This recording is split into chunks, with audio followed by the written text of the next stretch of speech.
So, Michelle here? No. Michelle's not here.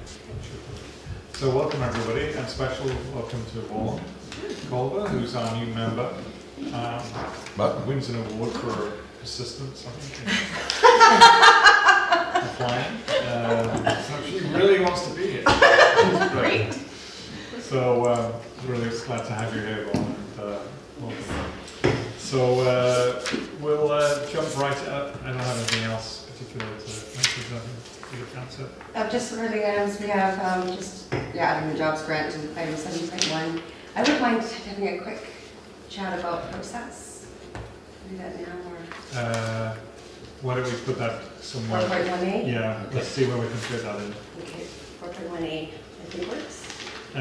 Okay, so as everyone's seen the agenda, there is a change to the agenda. There's the jobs grant at 10, and we'll also probably slip in the transportation thing. Right, okay, so that will be in 5.3. Okay. And What is that? So well, last, it was just that on the last, in the minutes of the last meeting, we said that we wanted to, before we made a formal proposal to support the transportation proposal, we would take a few weeks to look at it. Okay, I think it's just a matter of just formally saying.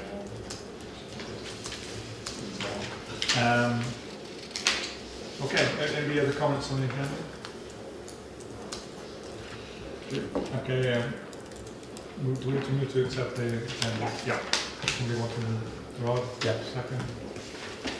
sure. Maureen, everybody in favour? Yeah. Adoption of the minutes from the last meeting. I had a couple of Yeah. comments. I don't know how to describe the section, page 9, I guess, of our agenda. Just where it says communication engagement working group, there will be no working group, but Robin Fenton will do communications and engagement. That was a slightly frightening sentence, so I just thought maybe I'll work with staff or something to create engagement opportunities or something. I just sort of wanted to make it clear that I wasn't a one-person working group doing everything, but simply that I think it doesn't need a working group, and so I can just work with staff, and we'll just find those. That could just be slightly reworded. I found that a bit. I absolutely understand that, and I struggled with that. And I Oh, okay, no, that's uncomfortable. okay. That's why we have these reviews. Originally it was in that it was a working group, and I think there's no point in really having. I agree, and I think it's just I'll kind of be the little cheerleader with staff. We'll just kind of make sure to keep on top and creating those opportunities. Yeah. Just one point, it might be useful to take a look at the municipal policy on communicating with the public. It's loaded on the municipal website. Okay. Because there is a process outlined there for those pieces that need to be, that need to go through the communications coordinator. I can even put that on the agenda next. I wouldn't, Okay. no, I don't think we need it, just for. No, and it's just for good for me to be aware of, and it's good protocol for me to know that if I'm doing anything, basically it's going through staff. Like I'm not sending anything out directly, and I'm just kind of working with you to prompt to make sure we schedule some stuff with the business community and whatever else. Yeah. And then I noticed, I don't know if it makes actually officially part of the minutes, but an action item from the last meeting, number 9, draft a one-page summary to send out to businesses regarding Canada BC job grants. John. And I don't know, I have absolutely no recollection of that. Which one was that? It's on page 12. Just because I was checking the action items and I was like, I don't remember agreeing to do that. I have no idea what that's about. So you're under attack.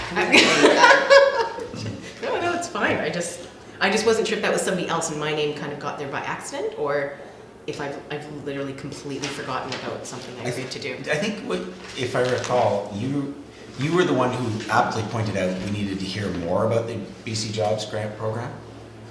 Is that what it was?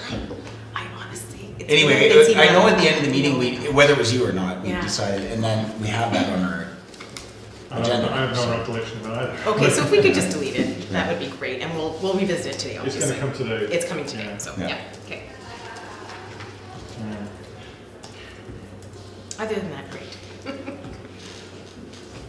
Cool. Thanks, Robin. Yeah, it's good. Sometimes, especially when we have discussions, that the resolutions get a little Oh, yeah, that's fine. And I take minutes all the time, I get it. I think, I was saying to Steph, I think the policy on the minute should be that there's fairly brief, that they're just recording resolutions. Oh, yeah, Not- yeah. Not lots of, and she's worried that Oh, thanks, Jen. they don't go full enough for that, but I think it's good to just keep it brief.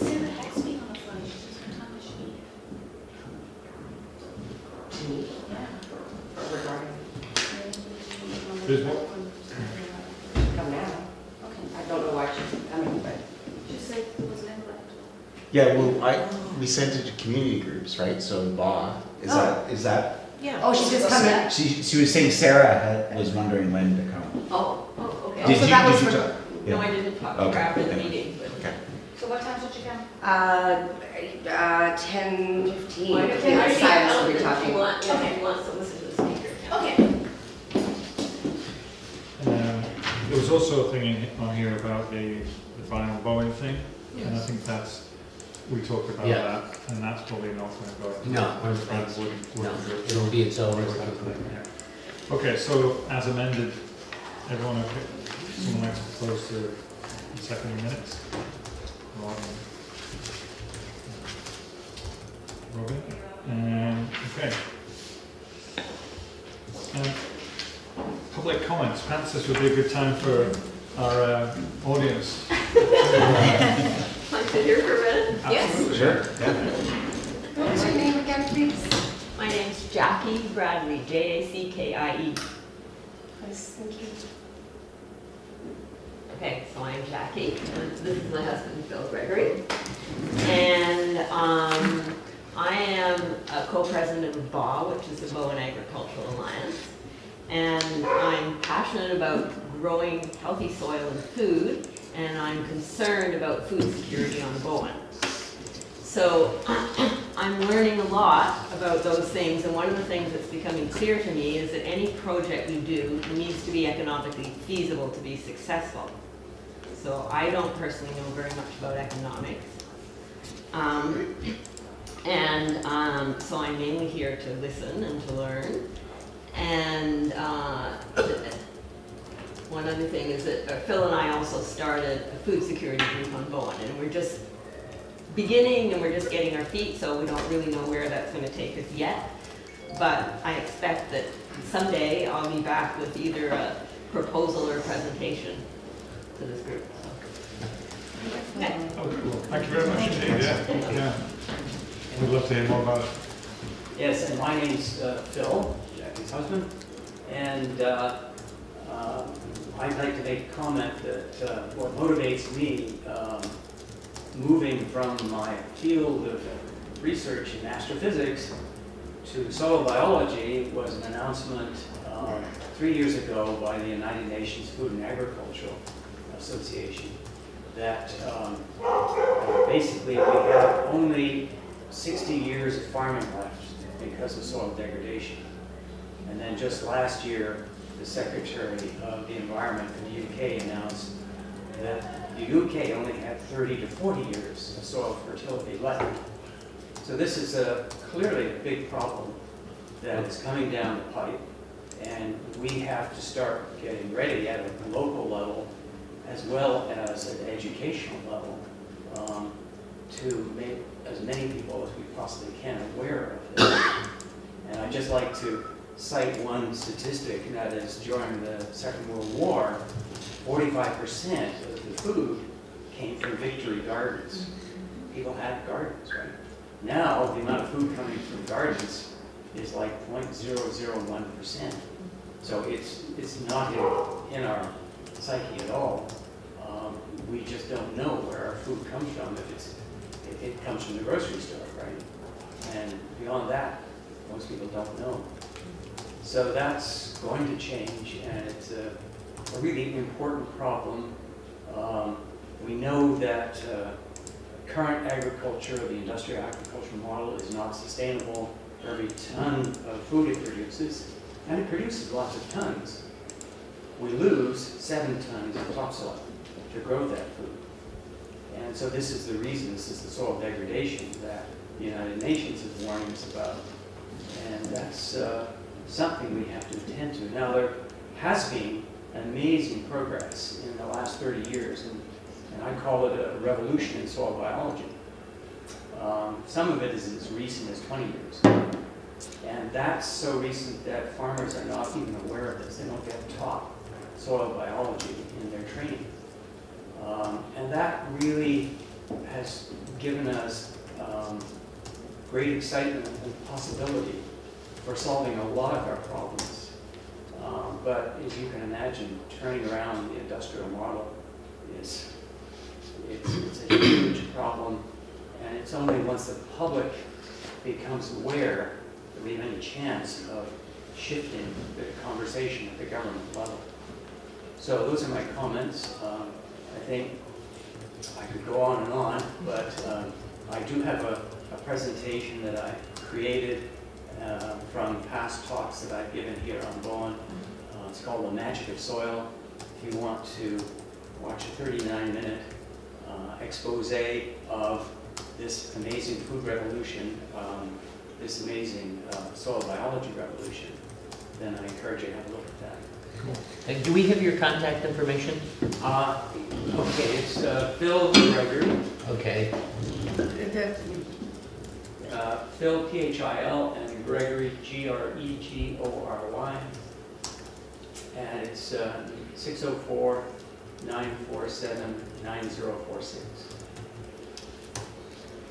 Yes, ma'am. I just wanted to mention something that's offered through Metro Vancouver, through the regional district. They provide what are called agriculture awareness grants, and they've done so since 2008. Last year, they provided 13 grants that ranged from $500 to $5,000. And the primary purpose of these grants is to help accomplish some of the goals that the two of you have just identified. I will shoot you an email with the summary of the grant recipients over the last decade or so. And there's a little description of those organizations, so they might be good folks to reach out to, because they're nonprofits doing local level work that focuses on agricultural awareness. Okay. And we're particularly interested in growing the community aspect of the economics, because we think that when you have a vibrant community, you're going to have a vibrant economy.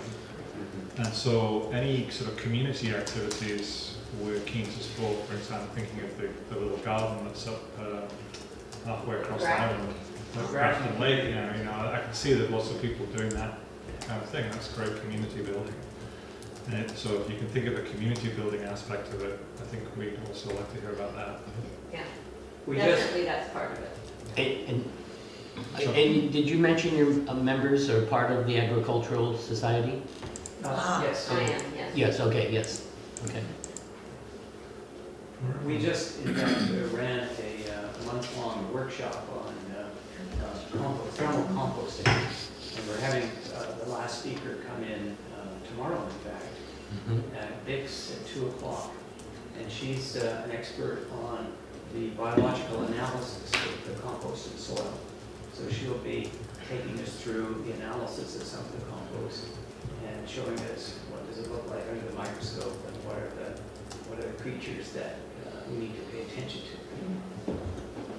Excellent. Well, thank you. You're talking to some keen gardeners here, at least. Good. Yes, so you're welcome to come to that if you feel up to it. And sorry, that's at Bix? That's at Bix at 2 o'clock tomorrow, Saturday, May 12th. Just after the first farmers market. Yeah. Perfect. Well, we appreciate you coming out anyway. Thank you for that introduction. Okay, business arising from the last. I can do the action items. Yes, please. Sorry. Page 12.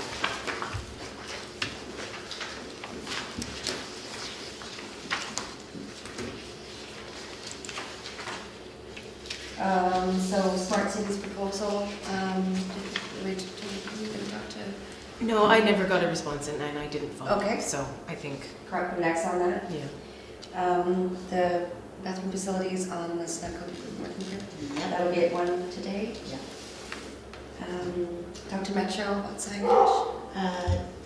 It's not the right time, but in about a month and a bit it will Okay. be, so I will follow up on that. Okay. Anybody, everyone talked to Ed about the branding working group, Ed, do you feel? We had our first meeting last night. We've got a very strong committee, Maureen, Vaughn, Owen Plowman, who was on from the very beginning, Chris Corrigan, who was on and very involved from the very beginning, Chris Staples, who we tried to get on telephone, but you can't do that down in the Cove. And Cell and phone. it was our initial meeting. Yes, I know, you just can't do it. It's sort of like no bars. Well, we'll see, let's not go into the. Yeah, we'll have a talk about section. that. You have a Because whole we'll section have to a yourself. section for that. Maureen, Byron Bowen, Somehow. you did that right away after the last meeting, content, yeah, thank you. And anyone send speaker ideas to Michelle Nelson? I did. You did? Wonderful. Communicate to community, I'll give Maureen credit for that. And job grant, I did that, yes. Done. Good, Good job. good job. Good 18. list. Okay, so I was gonna have a quick section here about process. 4.18. Okay, Just about, yeah, the minutes were really a challenge last month. I wasn't clear on decisions that were made, if people agreed on the decisions. I kind of went stumbling into Kathy's office and a little bit frustrated, to be honest. And her advice was to get resolutions. This committee we never make resolutions in this committee. Mhm. The other ones, you just whip them off. If there's a decision made, we're gonna have a working group, Mm-hmm. vote on it. We're not gonna have a working group, vote on it. There are two kinds of resolutions. One is a recommendation that goes to council, recommend the council direct staff to blah, blah, blah. Another kind is that we just all agree on it. So there's no murky waters. So if we can do that, it would be Okay. a good process, it'd be in alignment with the other groups, and it would make this whole minute thing a little better. Yeah? okay. Okay. I Can we vote on that? Can we just vote? We should probably do a resolution on Okay. that, yes. Someone gonna move that? Yes. Make a resolution that we make resolutions. And we That is and going we to sound agree to really them. silly. I know. You know. May I ask a question? Resolve to resolve. Resolve to make resolutions. Yes, yes. May I sort of, can I just, instead of saying maybe that, who should be the person responsible for chasing that? Is that you? Is it the chair? Like, I'm just wondering if we I actually can say, chase it. Yeah. so yeah, so we resolve that Steph, help direct, that staff, whatever, like help direct us and prompt us during meetings to make resolutions when decisions need to be recorded? Okay. Something like that? Because I like it when it's actually, it's given a responsibility to somebody. Yeah. As opposed to just saying, oh, we should all do it. As prompted by staff. Yeah, yeah. I mean, I've taken a pretty informal view of the way the meeting should be. But I don't think that really worked last month as far Yeah, as. okay, Yeah. so my predecessor used to want everybody to go through the chair before saying anything.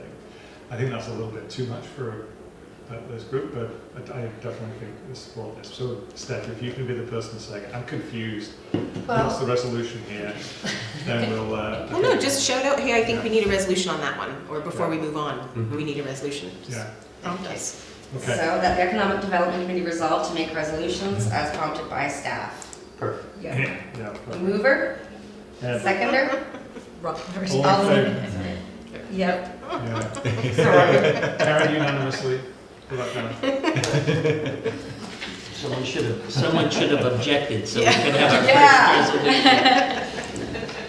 I guess just as further discussion on it though, the important thing is, especially, and I appreciate your style of, leading the meeting, John. And so the onus on all of us, that if we don't agree with something, because John is essentially, we're kind of doing a quick wave maybe or whatever, that we agree to something, maybe we need to really make sure that if we don't agree, that we clearly say that I object to that. I think that's a resolution. good point, Ron. I think a little bit of freewheeling conversation is okay, but if we're getting into too much back and forth, I'm going to stop it and say, let's have a proper thing, one person at a time, and do it more formally.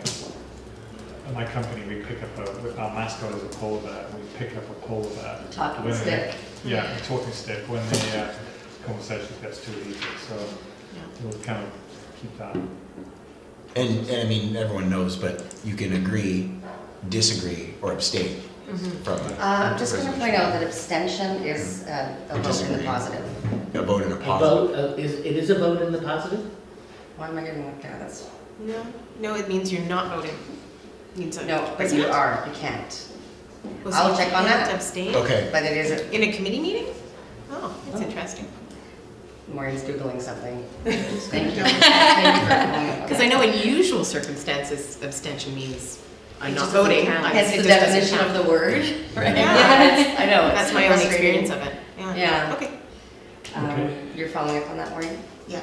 Thank you. Okay. Business arising from the minutes. I see I'm down to talk about Byron Bowen. I don't really have anything to say except that just a conversation with Ed about brand. Last time we talked about putting Byron Bowen under the remit of the branding working group, and Ed feels that's irrespective that that's really not something that they want to get engaged in at this stage. They've got other fish to fry, which he's going to talk to us about. So Bowen really has no sponsor in this group right now. So I think we either decide to defer it a little bit, or we form a working group to consider it. Is it possible? Yeah, Yes. I mean, since I seem to have been the one that was kind of like on top of connecting with Marie. Yeah. So when I did connect with Marie, she was all for it. She wasn't interested in pursuing it. She didn't call it Buy on Bowen, I can't remember now. I was just Buy local or something like Yeah, that. yeah, Shop yeah. local. I think we should like do it. I'm just Yeah. not. I think it might just be an initiative of like there might like a leader and a few helpers type thing. Like I don't even know if it needs to be a working group.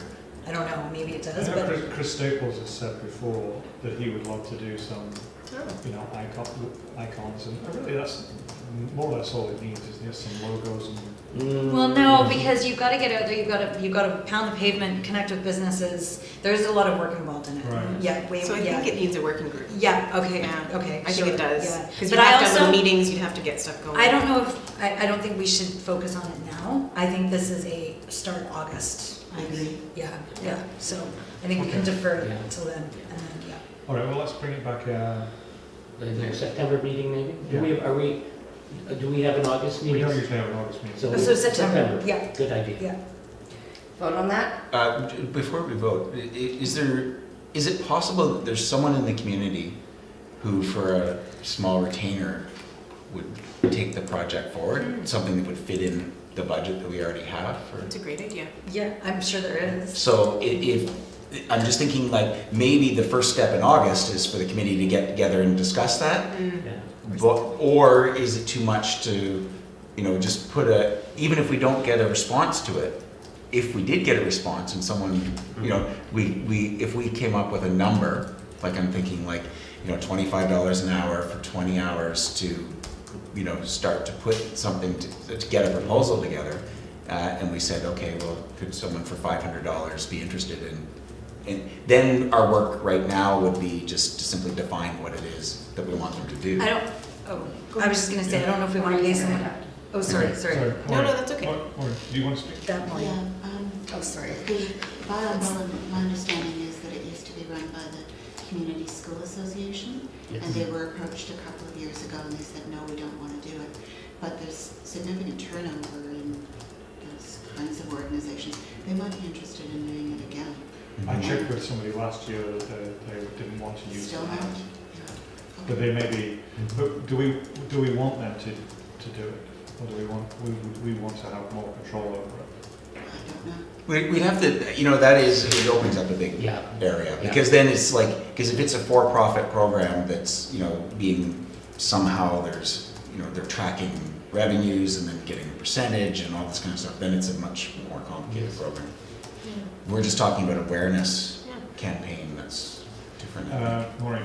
We talked about having breakfast meetings with different elements of the business community.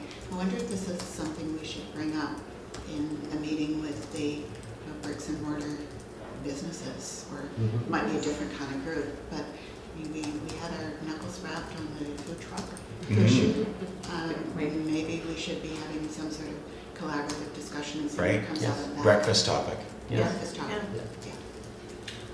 And again, Well, let's just sort of have it formally. Yeah, that's all right. So I think I was just gonna reiterate, so I think I agree with that completely. So maybe, Steph, we could put that on try sometime in the next couple months to have another breakfast meeting and bring this by on Bowen up. And I second kind of what Rod was getting at. I think if we can loosely form a committee and they meet in August, come up with ideas and a proposal that then they bring to the meeting in September to be voted on so they can move forward. Because if we start in September, we bring it to the October meeting, it just starts to delay, right? If we're only meeting once a month, and I think we really need to kind of hit the pavement in September, October, if it's going to be kind of before Hit the Christmas. pavement, So if I'm happy to be a helper, I can't take Yeah. the lead, but I can be a helper and meet sometime in August, come up with a proposal, and then we present it at the September meeting. I can too. Yeah? Yeah, helper.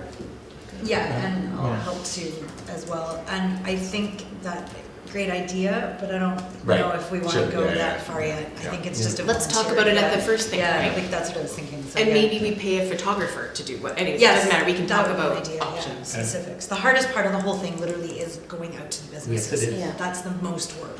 Yeah. So, yeah. and doing that during their peak season is not appreciated. Yeah. No, and I don't think we want to do it, Yes. yeah. Okay, so the resolution here is to bring it up at the next breakfast meeting of the bricks and mortar businesses. Is I think that's one. that correct? Or make it a topic. Yeah, Make it a topic Make of it a it. topic at the They next. have regular meetings? we're getting that Yes. underway. Yeah. We're working on that. We Yeah. had one about a month ago, Mm. and it worked quite well. Mm. I think we should do that again over in June. If although they're entering their busy time on, having it, I think they come out though. yeah. People Yeah. will value it, especially if you did it, Yeah. according. With a topic and a little bit of Yeah. Yeah. advertising. All right, so can we do this? Can we try to set a date Yeah. for the next breakfast meeting sometime in June? Send out a doodle poll to the list. And the topic is to consider as buy on board.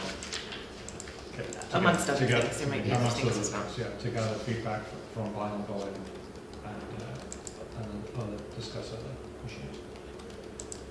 And we might want to word it as not buy and bow and then buy local or, Buy local, yeah. Buy in Bowen/buy local.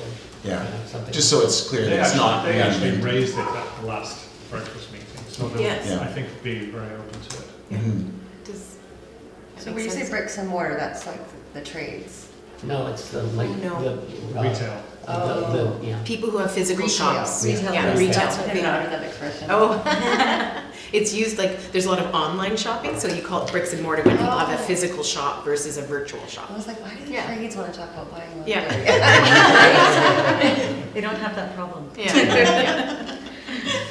That So our resolution, that the EDC host a breakfast meeting in June with bricks and mortar businesses and make buy locally a topic. Yeah. I said June or July just because June is really squishy, June or so July. for Look, voting. I think we should find a date that, try to send them out a few days. Wednesdays and Fridays work best for me. didn't we at the last meeting, the breakfast, didn't we ask them when they wanted to meet? I can't I think we remember. said Wednesdays, or earlier in the week was better than later. You know what, I'm actually remembering this, can we do another resolution, this is well, no, it's an action item for Steph and I think we were gonna put out a doodle poll offering what is the best, if we have it regular monthly, because I actually think that's the best way to go, it's the first Yeah, Wednesday of the month, yeah. or something like that. And we were gonna say, is it Wednesdays, is it Mondays, is it Fridays, like we were gonna put out a doodle poll to say, what is the best day of the week for businesses to meet for a breakfast meeting? And then maybe once we get that information, we can say, okay, first one is, the third Wednesday in June or whatever. Does that make sense? I think I also heard there was some pushback on that a regular monthly meeting was too much.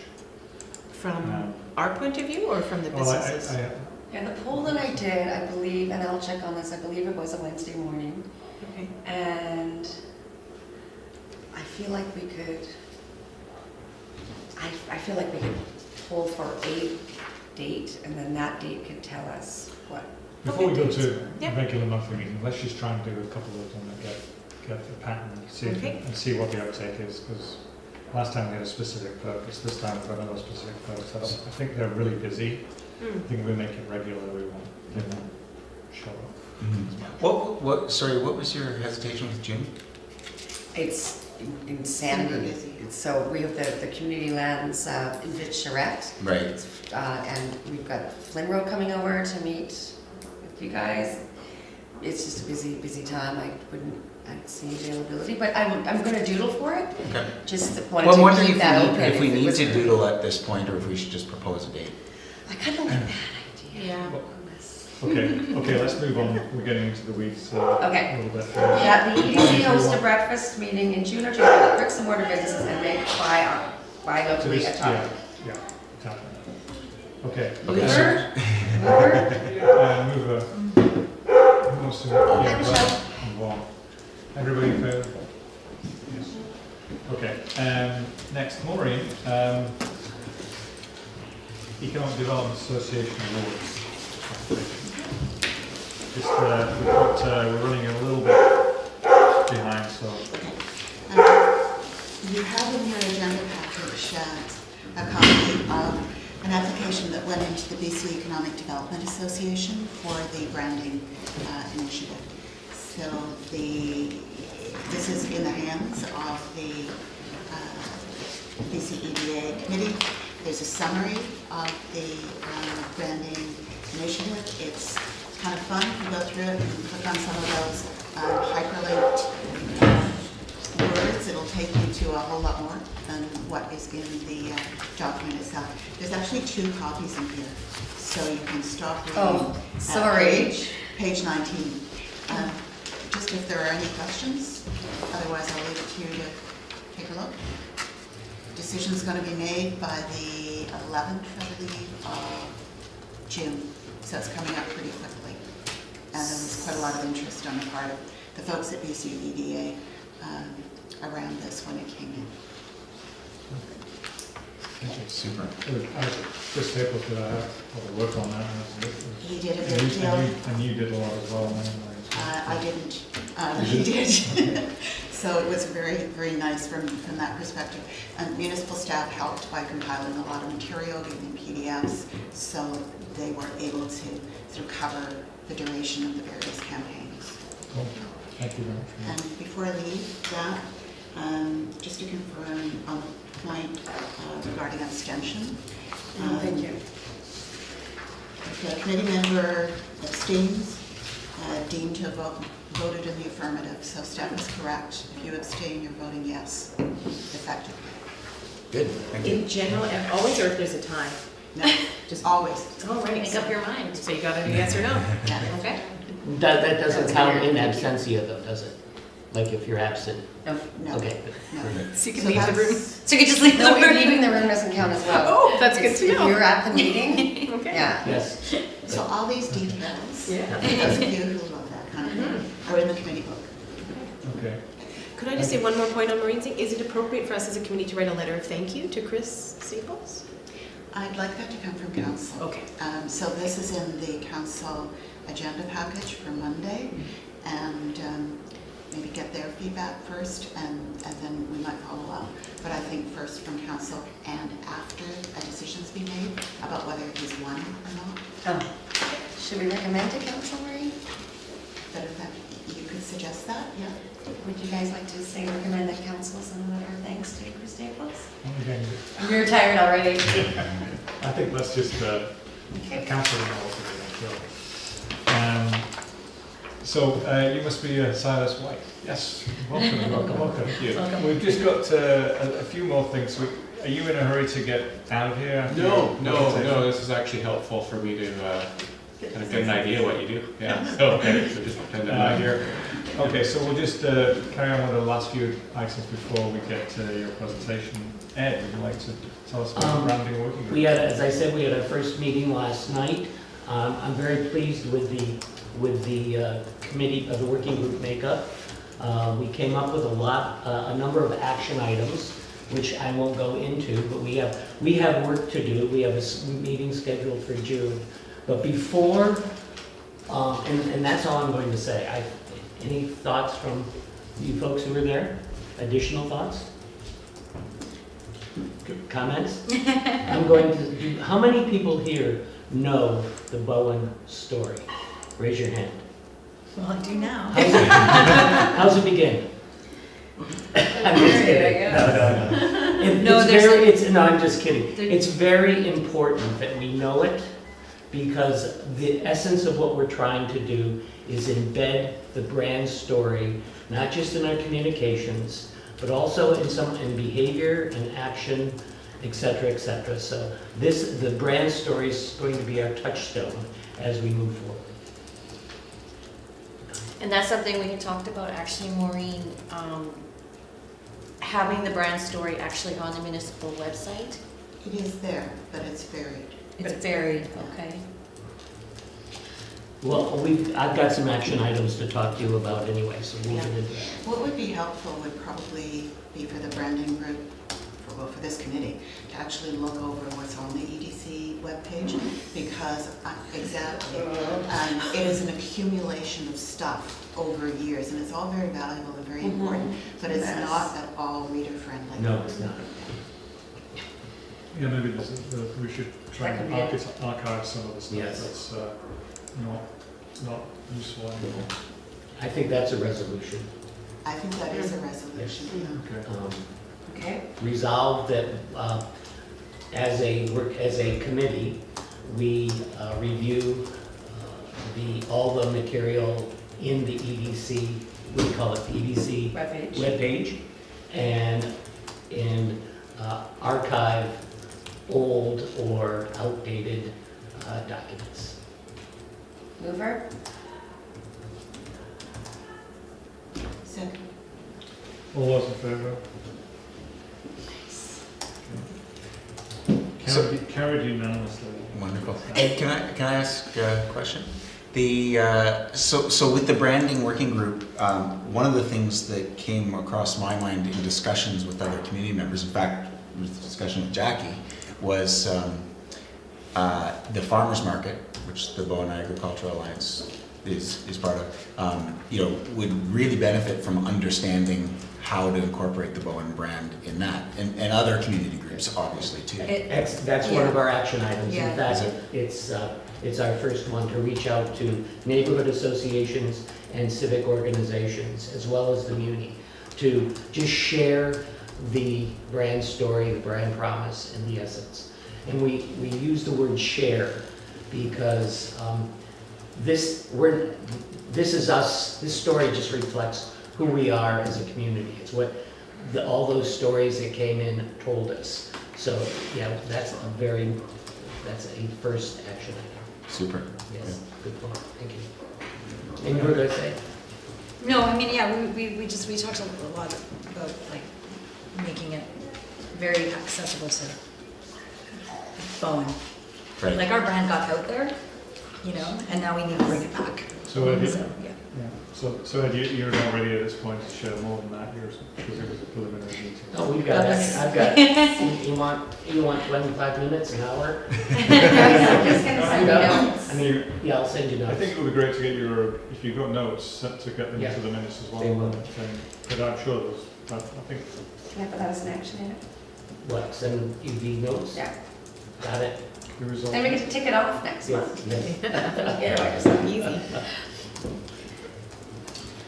Okay, thanks, Ed. Updates from the province. Oh gosh, I forgot to. No, we need to do the, Okay. oh, Is that a 10?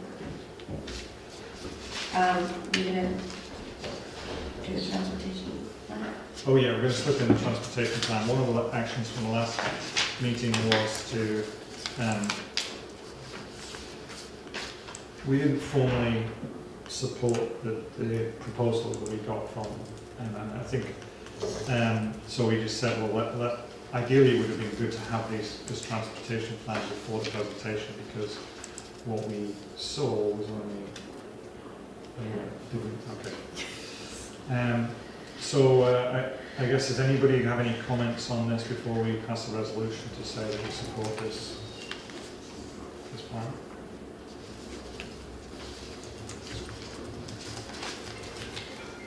I guess the one comment that I have, because I've been thinking about it quite a bit, is I really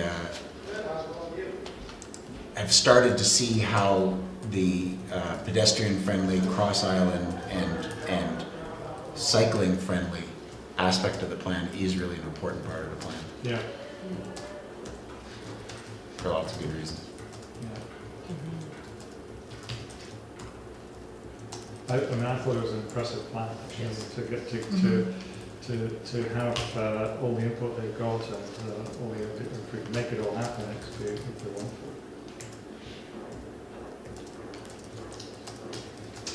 Anything else?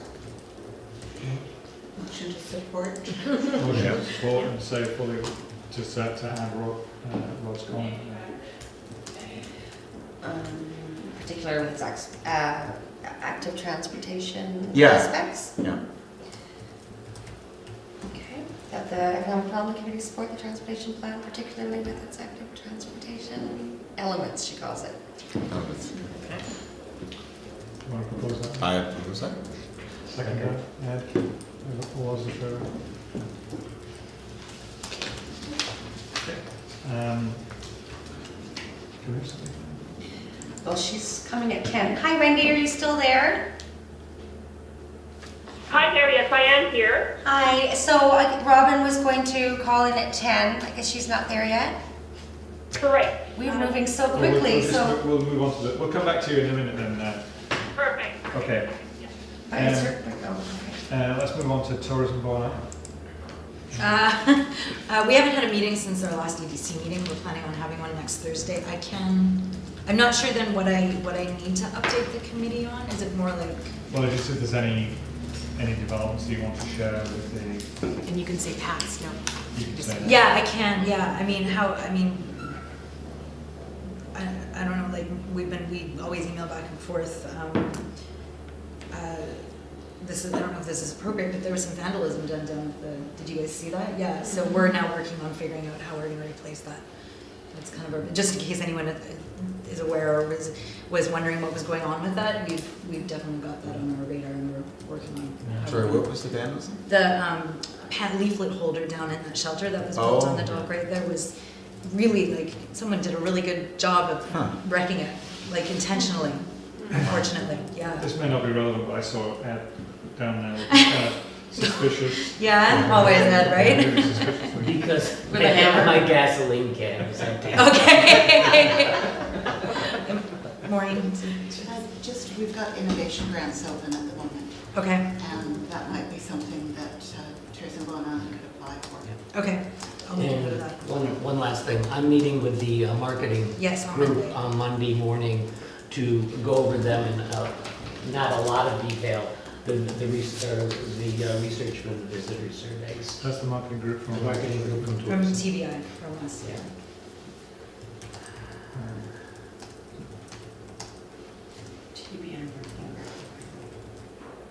Yeah, it's not TIB. I see that typo was caught and fixed. Yeah. Okay, good. Thank you, Mark. Bonan Arts Council. We are going to, we've had a submission for a visual identity, a graphic look. The branding committee is passing that on to the special board meeting on, I believe, the 20th, and the board will choose its final look. So we will launch the new brand, name, story, et cetera, officially, probably sometime in the summer.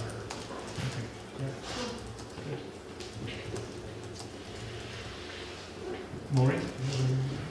Yep, council met on the 23rd of April, and again this coming Monday. We had a delegation from Bowen Island Resilient Community Housing. Robin made the presentation, and it's for a partnership that would result in building on part of Lot 3, which is adjacent to the RCMP. So where that's at is that staff is reviewing the report, and there will be a meeting organized between council and BC Housing, and Birch will be invited to attend. That meeting is now set. It was just set yesterday. It's May the 11th, just before the council meeting today. May 14th. 11th. Before June. June. Hold on, let me get my date. June 11th, yeah. And that'll be a public meeting, it'll be a committee of the whole. We gave third reading to our 2018 budget. We gave final approval to the housing agreement for the King Edward Bay project, and that's for the first phase that is a combination of residential and special needs housing. So Arbutus Ridge will be going ahead with that. We gave first reading to the float house proposal from the marina, and there were a number of other things, but those are sort of the highlights. So it was heavily oriented towards making progress on the housing side of things. All good. Just on that housing thing, the communication to the retail businesses after the meeting, we got some pushback from Ellen McIntosh about not mentioning housing in that. You know that, right? And so I think it may be good to just follow up perhaps with an update on what's happening on housing in council, I think, or is that? I met with Ellen in person. We spoke for about an hour and a half, a little over a week ago. So she certainly has more information than was clear from the message that she sent. I'm not sure what more needs to be done. That her response to the message that Steph sent out was underscore the point that she would have liked to be there, and perhaps just carry on and keep in mind that any further communications, they're especially sensitive. Yeah. Yeah. I mean, there's plenty of material that's coming out from council itself on housing. So as a member of the community, Ellen and others in business would have access to that. Yeah. Okay. Thank you. Snap? I don't have anything. Okay. Oh, I have one thing. We'll be having a volunteer appreciation event on June 14th at the Legion. The invitation should go out today. We're just working on a list. It's a very long list of volunteers. So it's taking a while to get that together, and hope you all can come and see how much we value your work. Is it an evening event? 7 to 9 at the Legion, so you have to be very quiet. Happy and growing. Pardon? Will there be axe throwing? Yeah, I was gonna say, do we bring our own axes?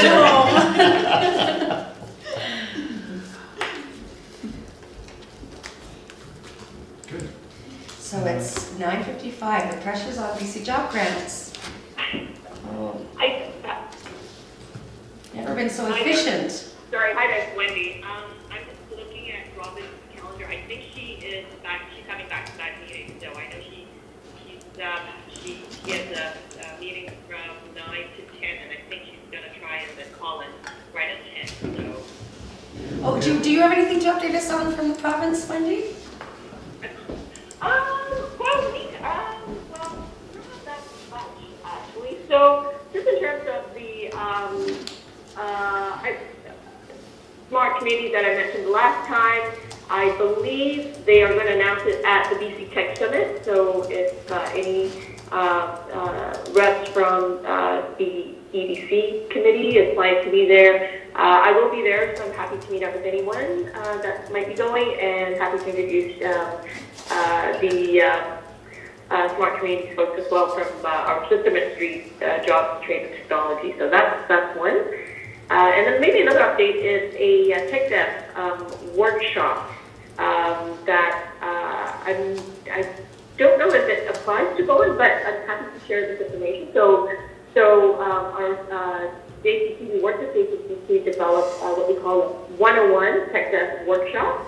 And it's really to help communities who could be interested in developing their tech industry, could be, life tech, perhaps, if there is this broadband that's going on to the island, any opportunities there that your community think could be helpful in terms of, what this tech dev industry could be, what are the opportunities. So it's a one-day workshop, and I can send you a poster that they have developed. So they rolled out, I believe, a suite of workshops in some parts of BC about a month or two ago. They're looking for other communities. I believe the June workshops may be filled, but I'm happy to chat with the folks organizing it if there is interest from your community.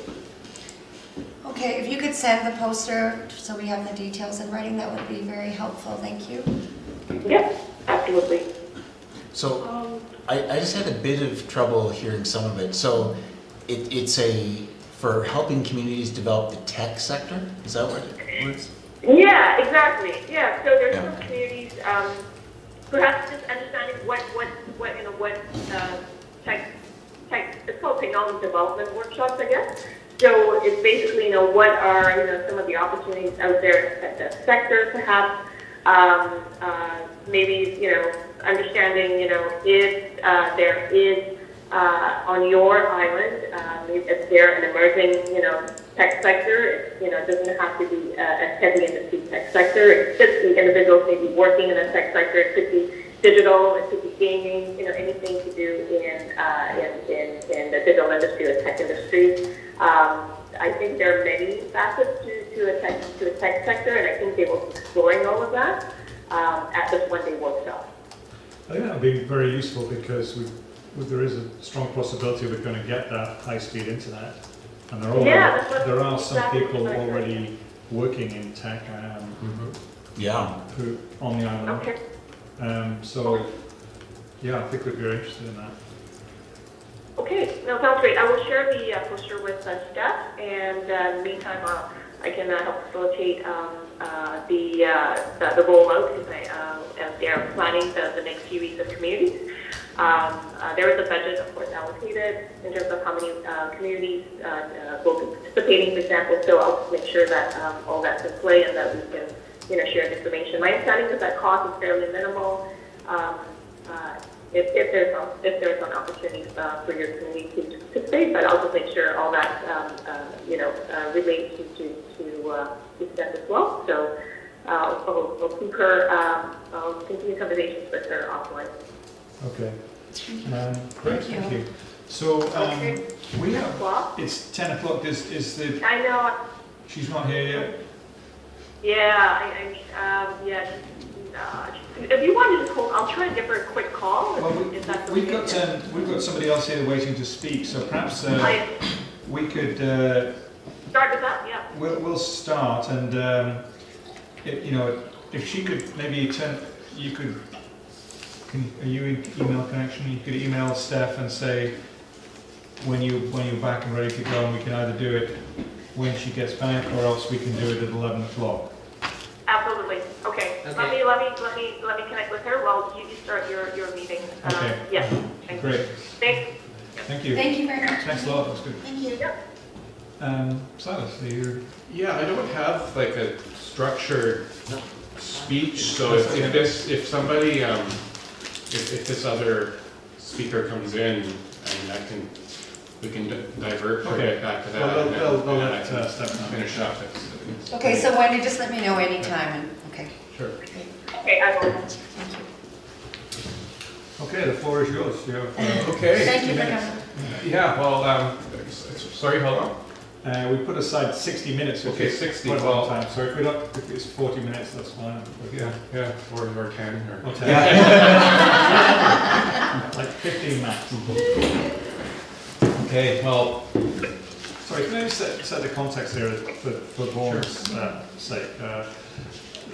The community, the ETC has been very interested in the idea of community economic development and sort of really trying to understand what that concept means and trying to understand a little bit more about does economic development look like in general in small communities like ours. So we've had various speakers. Last month we had a speaker from West Van community who talked to us more about trying to create, he used the word resilient community development, economic development. Some people have talked about community economic development, some people have talked about resilient economic development. The idea being that how do you, what does economic development look like in the modern economy? It's not about, we're not trying to attract a mill here, or we're not even trying to attract a lot of other businesses off the island, which is the traditional economic development model. So there's virtually nothing in the island plan about the economy. So what we're hoping is that we can inform ourselves about a good model going forward for economic development, and then make a recommendation to council by the end of the year about how something could be incorporated into the policy of council to enhance economic development. Is that kind of sum it up? Maureen, is that how you understand it pretty much? Yeah. So this is kind of an educational thing for us because none of us here are experts on economic development. And so we've invited speakers from other municipalities to come and just help understand it. And then in the fall, we'll form a working group to put a report together for council. Okay, thanks. Yes, Michelle? Maybe can I just say why I invited Silas in particular? Absolutely, that So would be fantastic. Silas and I met last April at the Hopewell Economics Conference that was put on by the SFU program in community economic development. It was a fantastic agenda for the conference, and I met a lot of really interesting people, and some of them will be coming to talk to us. But I thought it would be great to have Silas because Gibson's has a bunch of really interesting community development, really. Economic development, but a lot of the initiatives that are happening in Gibson's are really about the community rather than trying to develop the economy. So I thought it would be interesting to have that perspective. There's a lot of social ventures and the public market. Anyway, so I'll let Silas tell you more about what's happening, but that's the reason why I thought it would be good to get. Excellent. Yeah, thanks, Michelle. Thanks very much indeed. Okay, yeah, and I guess I'm not ready to do a lecture on community economic development, but I have done a little bit of work on it in the past. But one key reason I connected with Michelle at Hopeful Economics, and it is just to talk about the connection. Announcing or- participant. Oh, Robin? Yes. well, I'm hardly going, so let's. I'm so sorry, and I would love to put her in front, just because we did advertise let's do to the community Yeah.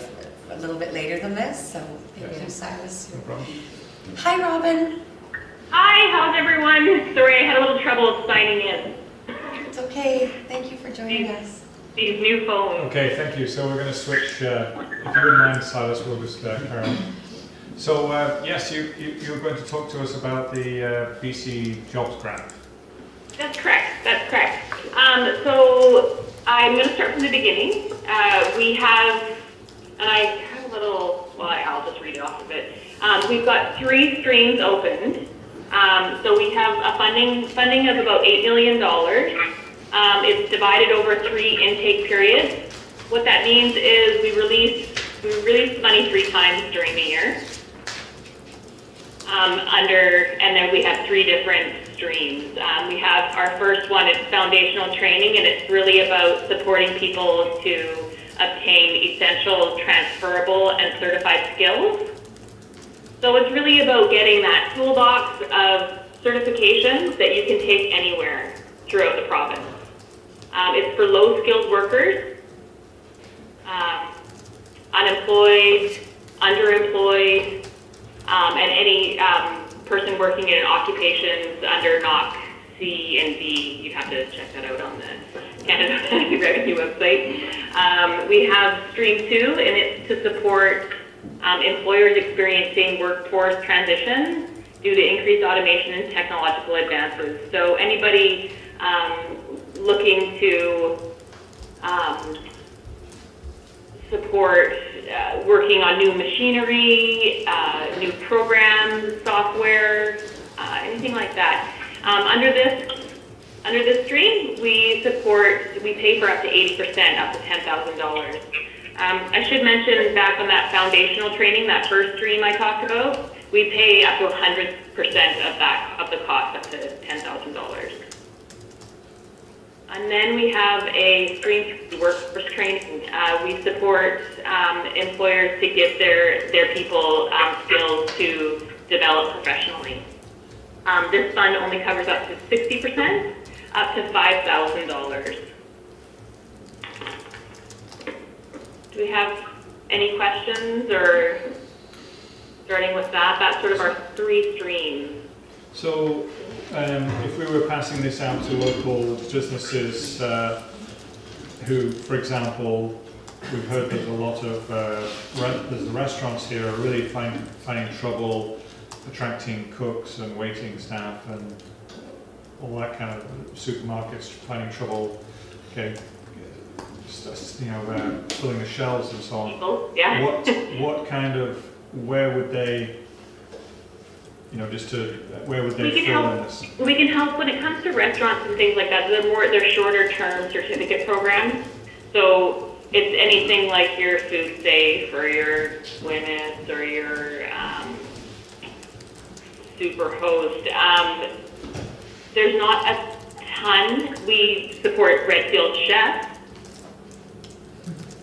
But more underneath those skills, we would more support the people working in those occupations to get different occupations, unfortunately. But we do have we do provide support for any of the certificates that they require at 100%. So the BC, these 3 streams, they wouldn't really fit under any of these 3 streams? Not really, no. Other than, like I said, the small certificate programs, any of those safety certificates. It's not going to support their in-house training. It's because this is all just regular training. My understanding with them is actually just getting the people there. Okay. What about? So can you, in a small island community like this, where might you see this working? When you say small island community, Well, the kind of businesses we have are people working in home-based businesses, construction, agriculture, retail. so anything so we have apprenticeships, we cover apprenticeships at 100%. Sole proprietors can apply underneath the workforce training stream to increase their skills. It pays 60% of the training cost. What else do we have? Anything that is certificate based. Business management training. We support. We cover that. They do? Yeah. Sorry? Business management training you cover, right? Yeah, that's correct. Underneath the workforce training, yeah. What does that entail, may I ask?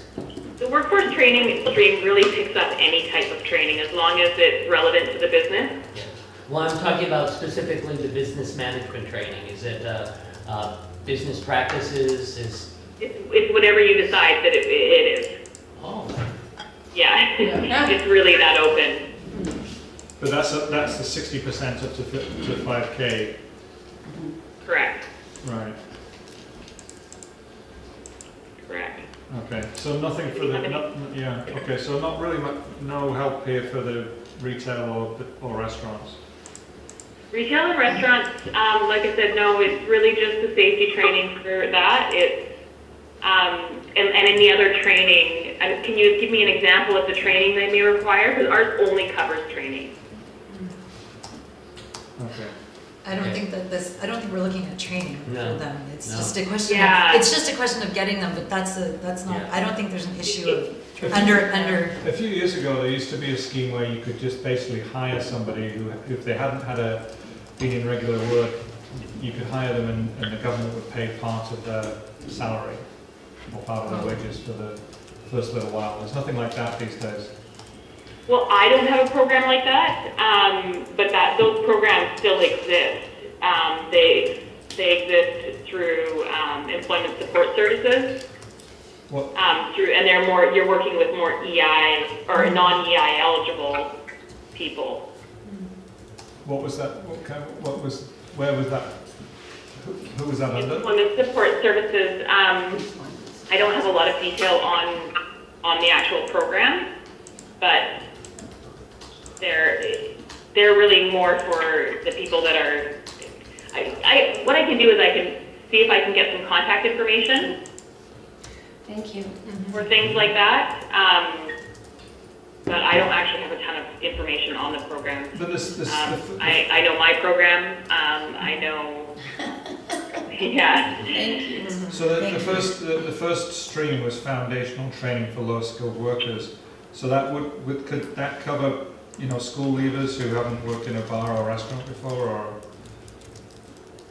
School, sorry? That couldn't cover somebody who'd worked, if somebody was a school leaver and they've never been in the workforce before, that foundational training grant couldn't work for, to take them on and do some training internally or anything? Doing training internally to the... Through the business. I mean, the business couldn't hire somebody who's not got any skills And at then all. train them themselves? Yeah. No, it has to be a third-party trainer. It's really, because especially with the foundational stream, it's really about giving them skills that they can take that aren't just specific to one place. Okay. Could I ask along the same lines as the the business management training, would training in economic development or community economic development be appropriate? Yeah, absolutely, yeah. If it's related to your business or your job. Okay. It can't be for volunteering. Okay. Okay, well, thank you very much indeed. Anybody else got any questions? Well, actually, just to follow on Robin, to clarify then, so if any community group, even though they weren't a business, was to hire a contractor or a staff member to perform a function for that community group, and they needed training, that would be covered, potentially. As long as it was as long as it was provided by a third-party trainer. So if what about if you had a not-for-profit that had committee or board members that wanted to, throw out the example I'm thinking of, run a farmer's market, but they didn't know how to put together a marketing plan, a business plan, that sort of thing. They could set up some training with a third-party trainer and get that schooling, yeah. Okay. One question on the third-party trainer, who is that? Are there certified third-party trainers? There's not any particular one, we don't pre-prescribe that, but we do have a list. So it's BC Public Post-Secondary Institutes, training organizations run by school districts, ITA, union halls and training boards, industry associations, trade or industry recognized personal safety trainers, Small Business BC, BC private training institutes that are certified by PTIB, so Private Training Act of BC, branch of BC, and other private training providers as long as they satisfy our requirements, which can be found on the website. So there's quite a lot of people working in construction here. You mentioned apprenticeships. Apprenticeships would be covered under the second? 100%. 100%. And does that have to be a formal apprenticeship? And I don't know if do construction companies know that here, Rog? Well, I think if I understand it correctly, the apprenticeship training, does that mean that when they go off to school, because I think when an apprentice goes off to an apprentice program at school, EI covers some of that already. EI covers their wages. Wages. And then this would cover the cost of the actual apprenticeship program, like the schooling part of it. Is that right? That's correct. Yeah. But it wouldn't cover anything else. Where are you guys coming from? Where's the Bowen Island. Bowen Island? Yeah. So it actually probably also you're eligible for travel costs as well. So there'll be that as well. So this would cover the cost of the training if someone was in an apprenticeship program? Yeah. Correct. And presumably, I think you mentioned sole proprietor already, so if someone was a sole proprietor and they wanted to upgrade their training, they could also take advantage of it. They can take advantage of it too, but they can only take advantage of it underneath the workforce training and the technical stream. So, Maureen Nicholson here. So what that would mean is that they would be supported at a lower level. Is that correct? That's correct, yeah. We have quite a few sole proprietors on Bowen Island. And you mentioned Small Business BC as an acceptable third-party provider. So for example, if we had a group of craftspeople who had all sorts of experience in making their crafts, but they didn't have a lot in the way of business planning or online marketing, so on. Would it be possible to pull together a group of sole proprietors and have them contact Small Business BC and get training provided through that organization? Do you see those? Correct. Yeah, that's correct, but I believe that they would all have to apply themselves for the course. Okay, thank you. Okay, thank you very much indeed. Yeah, no problem. Thank you. If you have any questions, give me a call. Thank you. Okay, thanks a lot. All right, take care. Thanks, Rob. Can I ask, Yeah. can we take a short break, just to say, if you're putting that undercurrent that it starts at 10:30? Okay, Is sure. that a small break? Sure. Can we just, that was interesting. Do we want to take any action on that? Like send out something to businesses or? I think it would be nice if we could summarize it somehow, just to bring awareness to the community, because, yeah, there may very well be people who want to take advantage. But it sounds like there isn't really a role for us to facilitate anything, Yeah. but simply to pass on this information, so people can apply themselves. Yeah. Michelle, are you familiar with this? Would that work if we just put out an announcement saying that these are available? And outline what it is. You will basically get the money if you are eligible within one of the streams. They'll give you the money. So, yeah, it's a great program for sure. Yeah, we could just tell people that it's available. I think it would be most beneficial for current business owners that want to have wanted to take a course already, like exactly the people that are running a business but don't have the skills in marketing or accounting or whatever it is. They can get their courses half paid for through the business, or somebody that's working for somebody running a business. I think for the issue with the small businesses trying to attract people using that, the only thing I could suggest that it might be useful for is if because the people working, like say summer staff that come in and it's hard to attract people. I mean, I think the issue is more with housing, but those businesses could potentially offer for them to upgrade their skills, which would probably put them in a position that they wouldn't want to keep that job, but at least they would be able to hold on to them for the summer or something. That's really the only way I see that working for that. Yeah.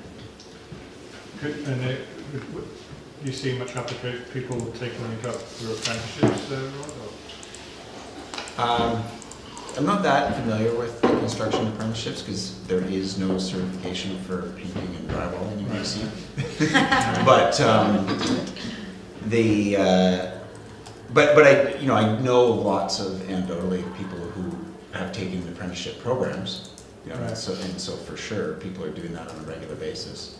But like Michelle said, yeah, it comes more down to finding housing for people and paying the market rate. Yeah, but it could possibly be, I like that idea that you could say, look, come and work for me for the summer and get some, we'll pay you to do a course on whatever. One thing, sorry, that's just coming to mind is, because in my work, I see we have a real shortage of trades on the island, specifically like plumbers, electricians. That's my anecdotal experience. So I wonder if there's an opportunity to just kind of say, hey, Bowen Island, if you're looking for a career change, here's an opportunity. Do you want to become a plumber or an electrician? You can get funding to go and learn, right? And like get experience. Because I think that is one of the things on the island that actually is a bottleneck. Like for construction and for projects, is this lack of these trades. And maybe there's more, that's just the two I am aware of. But that maybe, I don't know, that's the only thing that's coming to mind that actually could help the community. Well, what I would like to suggest is instead of just sending them the link to the pages, because that's kind of confusing, but if we were to do like a one-page cover, highlighting the possibilities a little bit more, like we were just talking about apprenticeships, or saying to local businesses, look, this might be a way of you giving you an edge in attracting people, and then send them the link. That would probably be cover it. Would you like to draft that? Yeah, see, that action item was preempted, wasn't it? You may want to talk with the new building inspector, Yeah? right?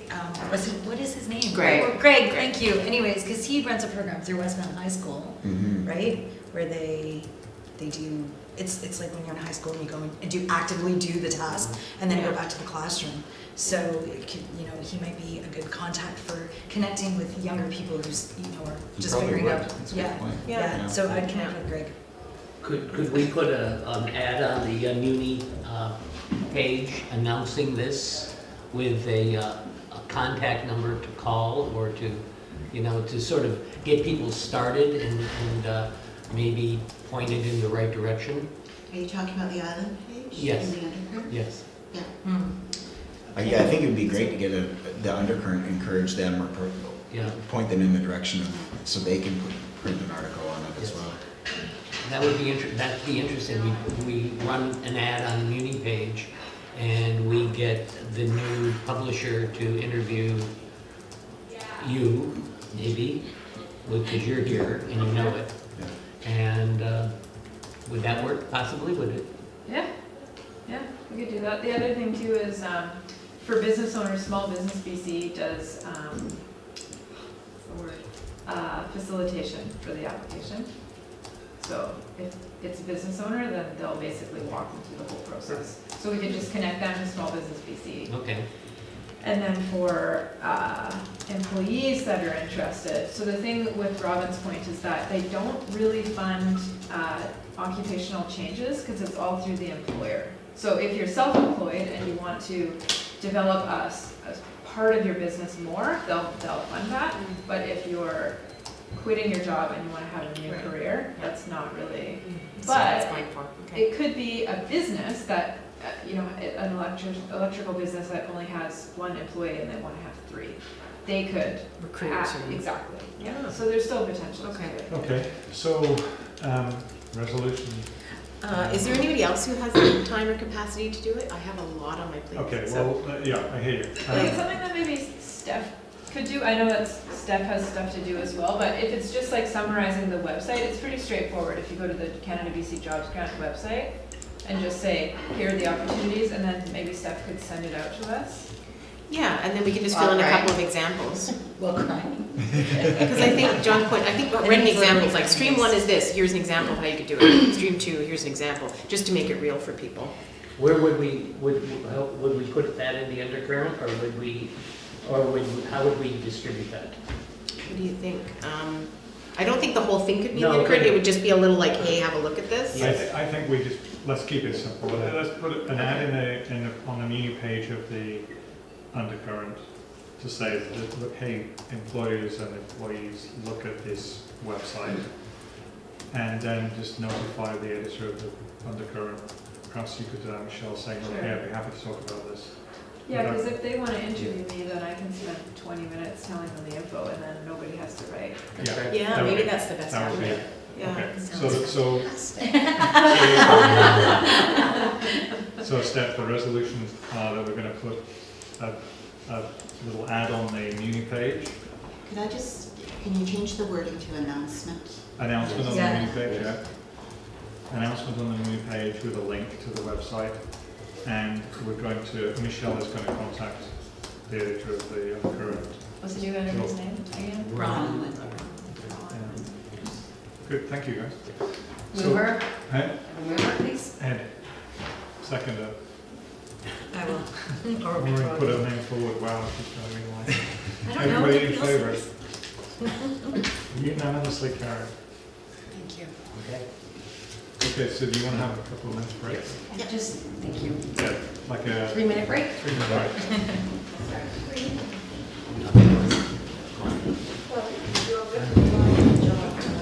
Saying on that, communication.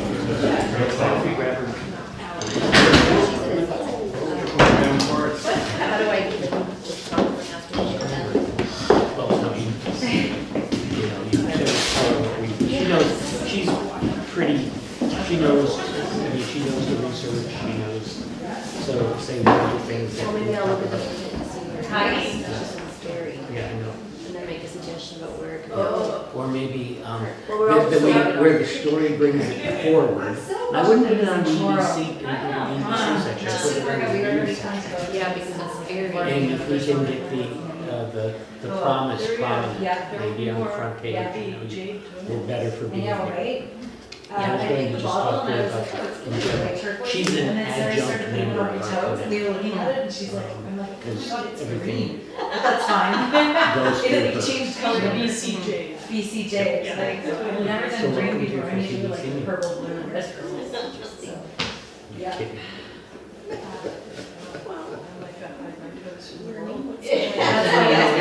It is, and we're $45 a month. making things happen. It's like all the world of difference in the summer for So, me.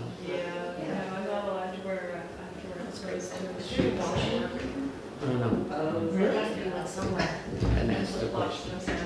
We're not allowed to flip flop. It's right there on the So we're corner. not allowed to little So rubber. that's what you, We're not you allowed to know, wear it's right there on the corner, go left.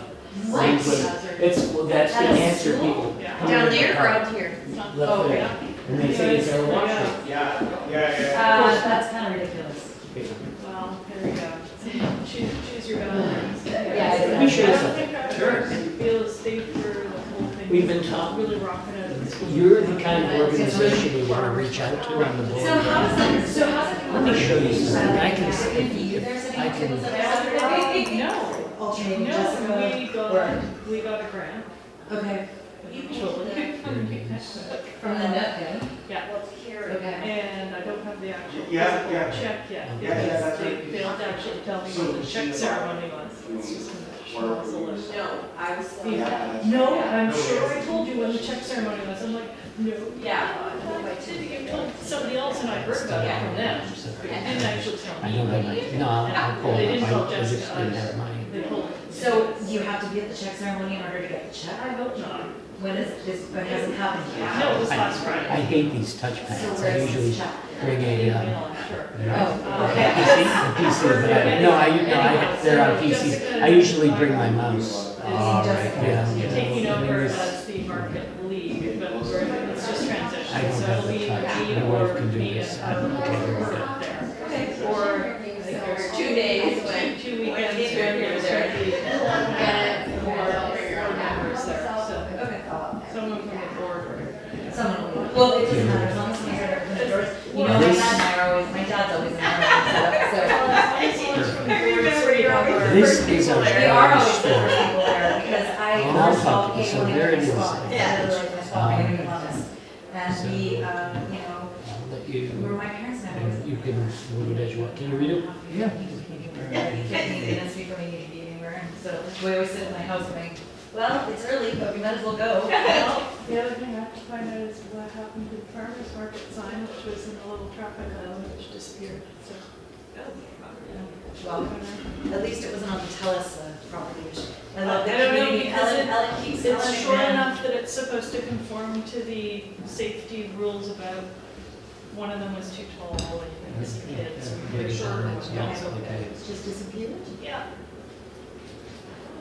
Well, I mean, did you see Melissa Harrison's So post on her that's Facebook the page? language, Something, the image transit that we signs want. right down the middle of the road. We And then want our to spread. brochure. This comes out, we did, 200, we collected collecting Oh, we might- stories about your most I mean, I memorable no, all I'm saying is there's experience a on lot of Long Island. random weird stuff that For happens, and more I than think it's 200 residents. bored There people, was a survey. or, you know. Very just- interesting is one of the I don't other, think the there's first money question or, is, you know, the I'm not first saying word anything that comes bad, to or mind when you it's think just, of Bowen Island. I don't think there's a The mysterious, first word that came to as, mind as everyone thinks they was are. food. Yeah, Both boredom. for Yeah. residents and How are you? businesses. So what we're trying to do is encapsulate the stories which is Yeah, about it was- 200 pages of type The brand stories story. into this. So if you have a card or an email address, or just right now, I'll send this to you, and then we can keep talking because, you know, community agriculture, local agriculture fits perfectly within this realm. It's slow, it's simple. In fact, one of the things that came out of the research about residents was, one, we're very caring, we look out for each other, very much so. Two, there's a sense of connectedness here to the land, not just to people, but to the land and to the, actually, it's almost ethereal.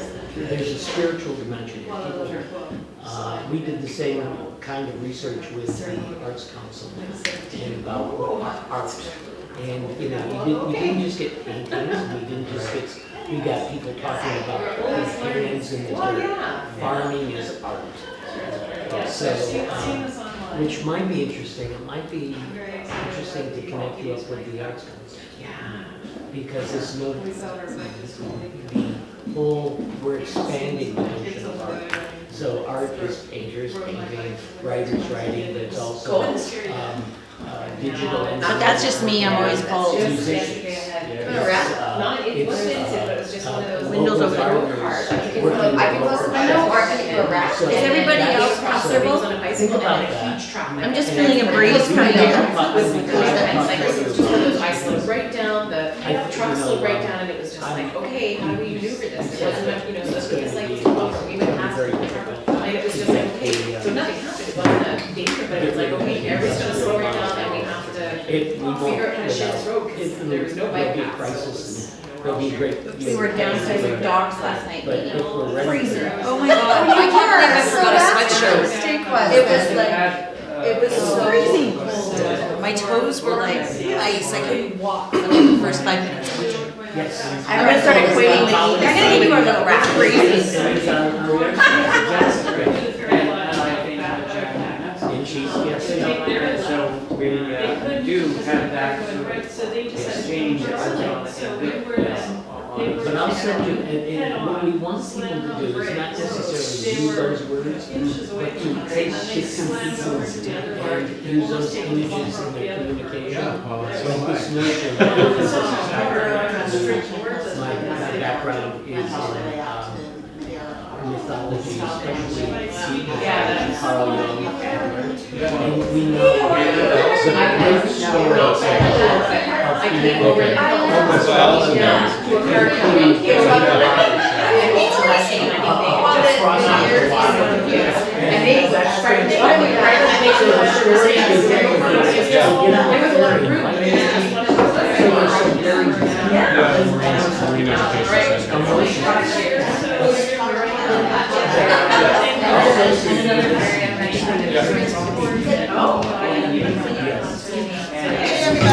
Yeah, Okay. you need a gavel for these times. Yeah, that's fun. Oh, gosh, there is. a different world. How you doing, Jackie? Good. Okay, so Yes. it would be great if we could finish at about 11:20, and that'll just give us 10 minutes just to wrap up the meeting. That's good. So Sure. that's okay. Okay. So I guess I could tie what I'm hoping to speak about with community economic development, in that I think a main premise of community economic development is really, it's not smokestack chasing. It's not like looking for the big company to come to you. which really isn't viable for small communities like this anyway, but really looking within and building on your strengths. And part of what I was hoping to talk about here too, and I will, is maybe connected to that, the possibility that maybe we have some things in common between Gibsons and Bowen Island. Possibly. Possibly. though you know, it just blows my mind even just coming here today. I think this was I have to confess, I think that's the first time I've ever come over on the ferry to Snug Cove. And I'm a lifelong Sunshine Coast resident, and it's absurd. I mean, and I can see Bowen Island from my house. Like that's the most ridiculous thing. I can see, I can see over top of Keats. I can see Bowen Island every day. I was on school board for 9 years, and I think I realized with Jane, the school board trustee from West Vancouver, that as the crow flies, she and I live closer to each other than any other trustee in her school district or me in my school district.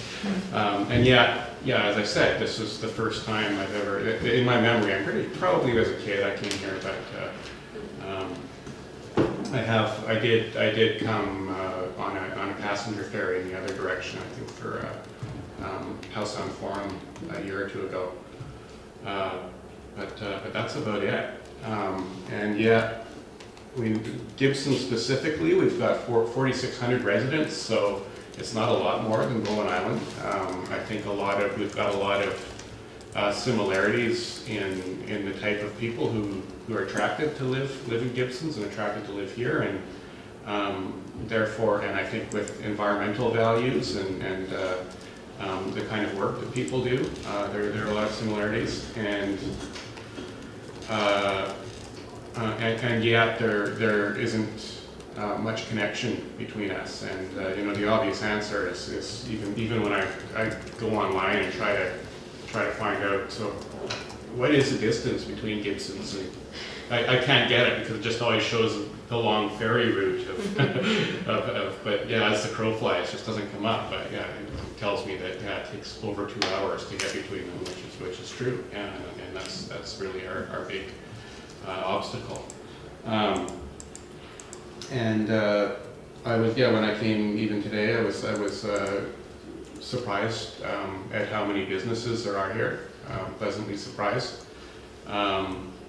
And I think we've got, interestingly, I think in Gibsons especially, we're learning that we have differences from the rest of the Sunshine Coast. I mean, whenever we have regional, as a municipal councillor, whenever we have regional meetings, it's with the Association of Vancouver Island Municipalities, so we always go over to some place like Campbell River or Courtney, and we hear about things like how they're dealing with waste management on the island, or Vancouver Island Rail, and it's totally irrelevant to us. Or we're talking about transit on Vancouver Island when I take the 257 bus over in West Vancouver far more than I take any local BC transit buses on the Sunshine Coast, which I think makes I'm sure that's more in common with people on Bowen Island. So as I took the ferry over, I found there was no Wi-Fi. I couldn't get on Wi-Fi to make a nice presentation with some images, so it's another frustration. I thought, oh yeah, I'm familiar with this. I'll share a little bit of personal background too, and then, I grew up, I was born and raised on the Sunshine Coast, and grew up in a publishing company, so it was kind of one of the pioneering communications independent companies on the Sunshine Coast. It wasn't logging or fishing, now that's, that would have been in the late 70s, and now it's kind of more of our economy has shifted over to sole proprietors and people working in communications and consultants and the arts a lot, arts professionals. And now I'm one of them as well, and I grew up in that, and I run my own publishing company.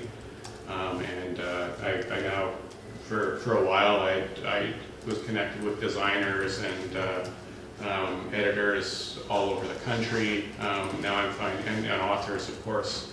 Now I'm finding more and more that people always used to assume, well, while you're in a small town, you must be just publishing people in Seashelt or people in your own neighborhood. And when I was actually working with people across the country, but now the opposite's become true, where it's just, I find that there are great authors and talented designers and editors who live across the street from me because of the way that our economy is changing. Based on that too, speaking of the resource economy and demographics on the Sunshine Coast, when I came back to the Sunshine Coast, I decided to immediately get back involved in the community. I ran for school board and got involved that way. And there was a movement, I guess a recognition by the community, and fortunately senior leaders in our community, that we had some major issues facing us about demographics, and that we were, I think, as far as branding goes, which I can see as a major focus here, I think Sunshine Coast was getting a reputation as a retirement community for a good solid decade, and I think we were very late, and we continue to be a bit late in recognizing some of the different demographic and economic trends that are actually occurring around us. I think the story then was we really needed to attract retirees because of the logging industry and fishing industry's challenges and continue to employ many people. That was a big push on the Sunshine Coast for a while, and tourism, of course, at the time. But then, about 10 years ago, statistics started to show people that this is actually not a good idea. I mean, we became, and I think people still say that we're the second oldest median age in BC after Parksville. Now that's the story for some people, is that we still need to turn things around. However, it's not what I'm seeing, and it's also not what the most recent statistics show. They actually show that our median age is dropping, and that more and more young professionals are moving to the Sunshine Coast, and young families who understandably are priced out of Vancouver. And I've seen the same thing in newspaper articles and talking to people in Bowen about the same thing is happening here, in that there's actually a shift away from this retirement community idea, and younger people, younger professionals who often can commute or are running independent businesses are attracted to living on the Sunshine Coast. Interestingly, when I was on council 2 or 3 years ago, House on Pulp and Paper, our largest employer, had a large layoff of I think maybe about a third of their workforce. They had to shut down a whole section of the mill, and we were in crisis. We were in panic, and it turned out that there was no noticeable impact on our local economy, which, and I think it needs further analysis. It still doesn't make a lot of sense to me, but there were we were worried that stores were going to be shutting down, and people, there was going to be a mass exodus of young people, and there was no noticeable change. I think many people were able to kind of transfer over and get work in construction, the growing construction industry, and it was surprising. So that shows that I think there's some economic resilience in our community that we didn't realize we had, and it's connected probably to the small businesses and that have grown on Sunshine Coast. So addressing, I think, yeah, and I'm hoping we can have a bit of discussion too. I'm hoping this is a bit of a start. I'm excited that Community Futures for Sunshine Coast is coming here next month, because I think perhaps I can be a bit of an ambassador at this meeting and talk about how maybe we do have some more things in common. Maybe there are opportunities to collaborate on some things, at the very least share some information of some of our successes and challenges based on the context of the similarities that we have. So yeah, Community Futures, and this, I should mention too that one reason I'm here in realizing that Michelle was at Hopeful Economics. Yeah, and speaking of things we have in common, it's fun. After Michelle introduced herself at Hopeful Economics SFU, and realized right away eventually that she actually published her book with my parents' company, Under Harbor, and I had no idea when I met her. Then we were just talking about another book I just launched in Vancouver last night that my company published, and it turns out it's by an SFU professor that she knows. So there are just all these connections between Bowen and Gibson's and on the Sunshine Coast, without us really being directly exposed to each other much. But on that, I think some of the positive examples that I've seen in the last couple of years, bringing Bowen over to Gibson's is Community Futures. In that I understand community. I was on the board of Community Futures in the Sunshine Coast for a couple of years, and they of course can provide low interest loans to businesses, emerging businesses, and with Western economic diversification federal money, and realized that Bowen Island was not connected to any Community Futures, so started to work with some Bowen Island clients, and I understand they're working with a couple of Bowen Island clients right now, and they're really pleased with those relationships and are interested in expanding that. So that is one example of how it came to my attention that maybe the Sunshine Coast and Bowen Island are in a bit of an economic zone together. And another one is just being in local restaurants in Gibson's, and especially in the summer, I'll realize that somebody sitting next to me has just come over on a boat from Bowen Island. And yeah, they're not doing the big ferry route necessarily, but they're usually recreational boaters, and they might be tourists who are coming to Bowen Island and coming to restaurants here and spending money here, and then also going to Gibson's as well. And I think there are some more opportunities, especially when I think about how, we are, politically, like in our government, we're often connected to Sechelt and even Powell River. And yet, when you look at this little circle of boaters and really great restaurants that have been starting up in Gibson's, and now the public market, which I'll get to, I think there's opportunity for more connections. It's kind of in the lower part of Howe Sound here, and we're seeing it in many of the people who come to Gibson's, and there's a connection to the North Shore too that I think that both Bowen Island and Gibson share. And many of the people who are moved, even people who are retiring to Gibson's or have summer places, have long time. They've been more likely to be from the North Shore than anywhere else. And I'll speak to the Gibson's Public Market, which is that's a community economic development venture that really came from it's an interesting example of something that was very grassroots, that came from the community. And it came from people who were relatively new to Gibsons too, which is exciting.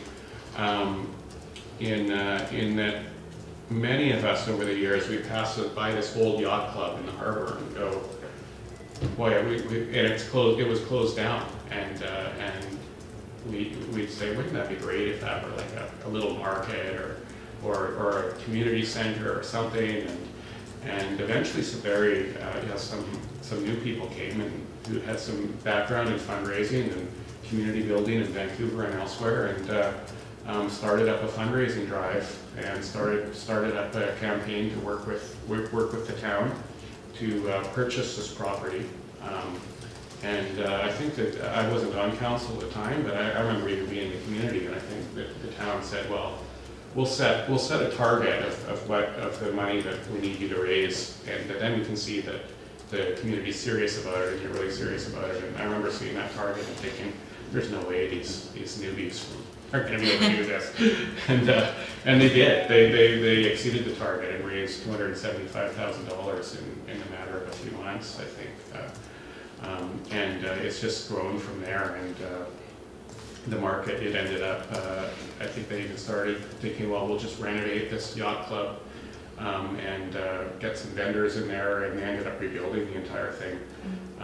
It's now probably I was just looking at an assessment of it, but I think people are estimating that it's well over the building that has been built is probably valued at well over $7 million now, and including a marine education center, especially which has marine life from Howe Sound.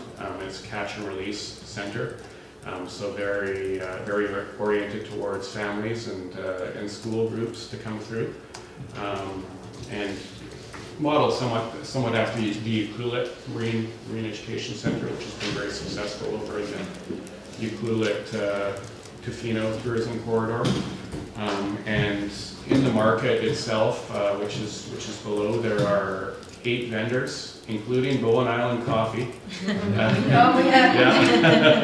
And I know, talking to Gino, he's been going back and forth from the roaster to Gibsons, and now he's moved himself to Gibsons, and he's going to start a little roasting operation there as well, but continuing to have his business in Bowen, which is exciting, and that's that really drew my attention to the fact that we've got something in common here.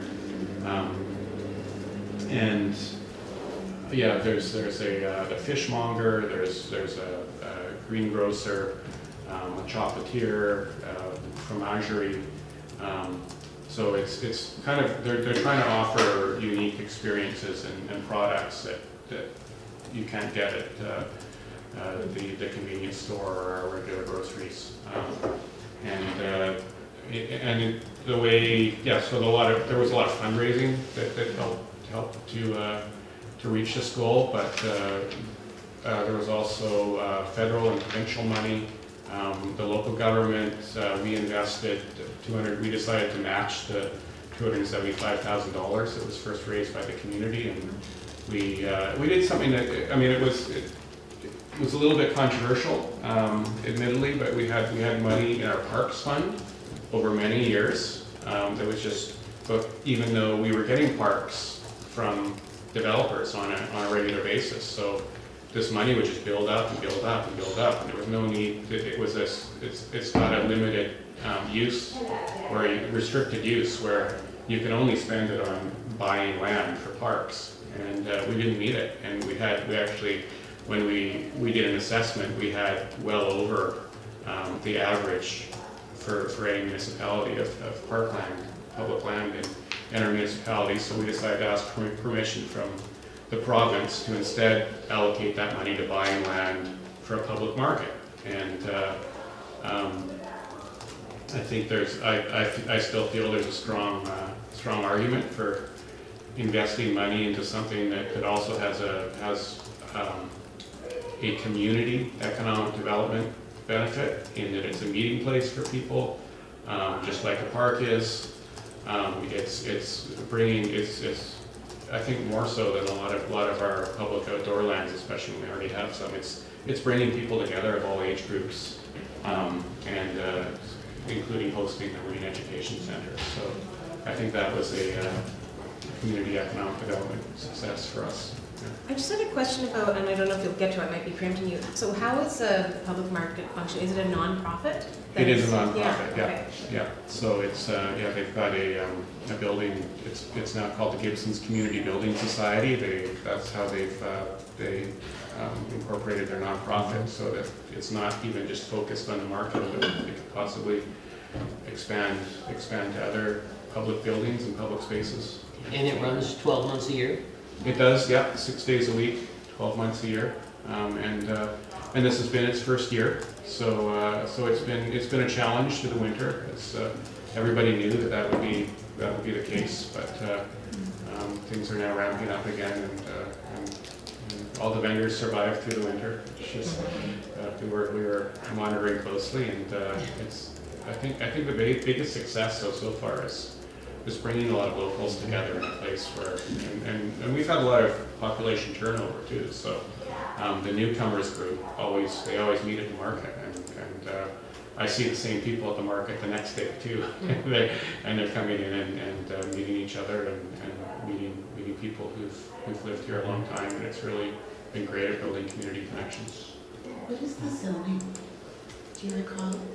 Is it just commercial zoning? I think so, yeah. There was no rezoning was required for it. So, I mean, it was a yacht club before, so I think as the commercial / community meeting place, it was not an issue. Can you track revenues month by month by various vendors, so you can actually chart your capacity? I know the market does, the Community Building Society does. So I happen to be the liaison to the board, so I see their monthly financials, and it just shows. But you have access to that information. That's the access that we get, Okay. and I mean, I'm sure on town council we could probably ask for more. It isn't that public yet, though. It has been there's been a process of being more transparent about how of the finances too, which is kind of being rolled out. It's a challenge in that there are these private businesses involved renting vendor space, but at the same time, it's a nonprofit that's been funded by public funds. Can I ask, Tyler, can I clarify, you're a full-time economic development person? No, I'm a counselor I'm on council. Oh, Yeah. so do you have a full-time economic? Yeah, so I'll come to that next. I'll speak. Before you leave that, I just want to make sure I understand how we paid for this thing. So there was $275 that was local fundraising, and that was managed by the local council. And then you used Park Reserve money with permission of the province. How much came from Park Reserve? That was $275. Did we match? That was a matching. Yeah. Okay. And then the federal and provincial money, what pots did that come from? Iced tea was really so that's the Island Coastal Economic Trust, which Iced tea. I was like- I just say it all the time. On Okay. Sunshine Coast, everyone knows what it is, but then even though it's the Island Coastal Economic Trust, I gather Bowen Island isn't eligible for it. You're probably connected to Lower Mainland Economic Development Trust or organization. We're not connected to any of the economic trusts, which is an issue for us. Yeah. Did you say how much area the market was? I don't know that off the top of my head, what I will do is I'll send some links out to the committee about our Gibson's Public Market and our economic development organizations. Another question. So I don't know if it's the community center. You know where the skateboard park and the ball diamonds and all that part areas. Yeah, in that's, Gibsons? yeah. Is that a community center or is that a school? I'm not- That's a community center. That's a community So center. that's it's the regional district community center. Oh, We okay. decided, it took a long time, but we've, our community, or our recreation is regional Yeah, on the Sunshine Coast, so the pool and Seashell and the recreational center, which is an arena in Yeah. Gibsons, is all regional. okay. I'm just trying to orient myself in the geography. Now, that's also, isn't that also where the farmer's market happens, or? No, is- so the farmer's market is now at the public market. Oh, it's So down that's- at the yeah, public market now. Yeah, yeah, Okay. so on Fridays, yeah, there's a farmer's market. Silas, one of the things that the focus of this for us is to, we want to do a report to council making recommendations about economic development, because there's very little in the island plan for referring to the economy. What does Gibsons have in the way of that? Do you have is there alignment amongst councillors that, there is a need to have economic development? Yeah, Can you talk a little so, bit about that? so I'll tell you, yeah, some of the history of it, and that's, it's one of the new developments too, so I saved that for the end, but, Sorry to yeah. take you out of So order. that's what we call SCREDO. It's the Sunshine Coast Regional Economic Development Organization. And it's come from a long, so here's a difference between Bowen Island and Gibsons, and that's that part of being part of the Sunshine Coast, we've got these different communities, and people, sometimes people can list off like 12 or 13 if they want to list neighborhoods, but there's as far as municipalities go, there's Seashell and there's Gibsons, and then smaller communities of Pender Harbor and Harvest Creek, so it's very difficult to kind of get everybody together under one brand, especially, and it's been a challenge over decades to try to convince each other in these different communities that we should work together rather than Roberts Creek trying to market themselves and Seashell trying to do their own thing and Gibson's trying to do their own thing, and especially as municipalities putting our taxpayers' money into pushing Seashell, almost competing with Gibson's for tourism and for business. So there have been attempts over many years to get everybody together. Finally, we did get money again from the ICE-T, the Island Coastal Economic Trust, to facilitate the idea of a regional economic development organization. And that happened about 5 years ago.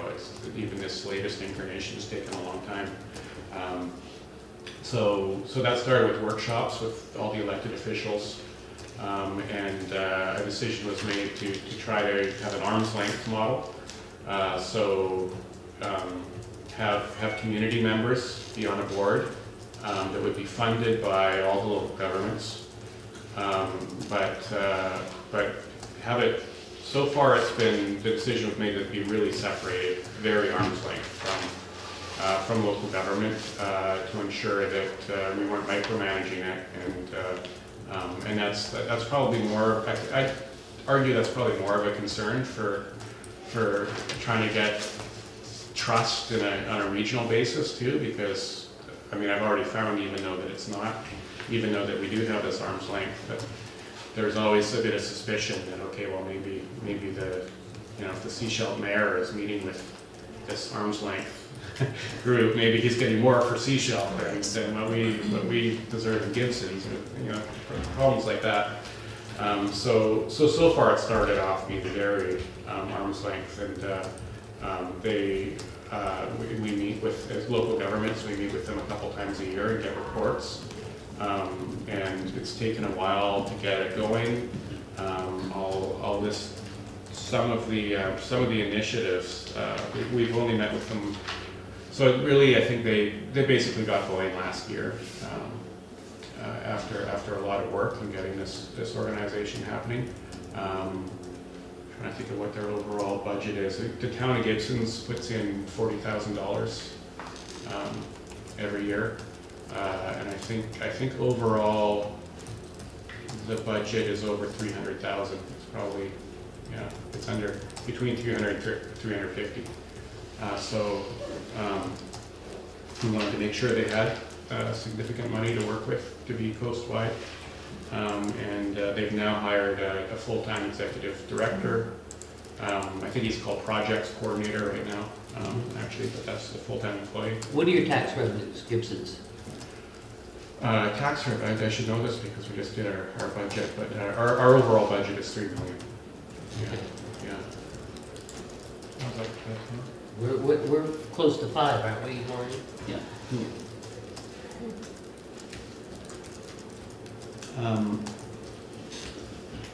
Yeah, so that then affords us the 40, and that was a little more. So prior to that, we were paying our Chamber of Commerce to do some economic development work, and a lot of that was around trying to attract other businesses to Gibson's, more of a traditional economic development approach. And yeah, I don't. Even after that shut down, I didn't actually see really a report on how successful it's been.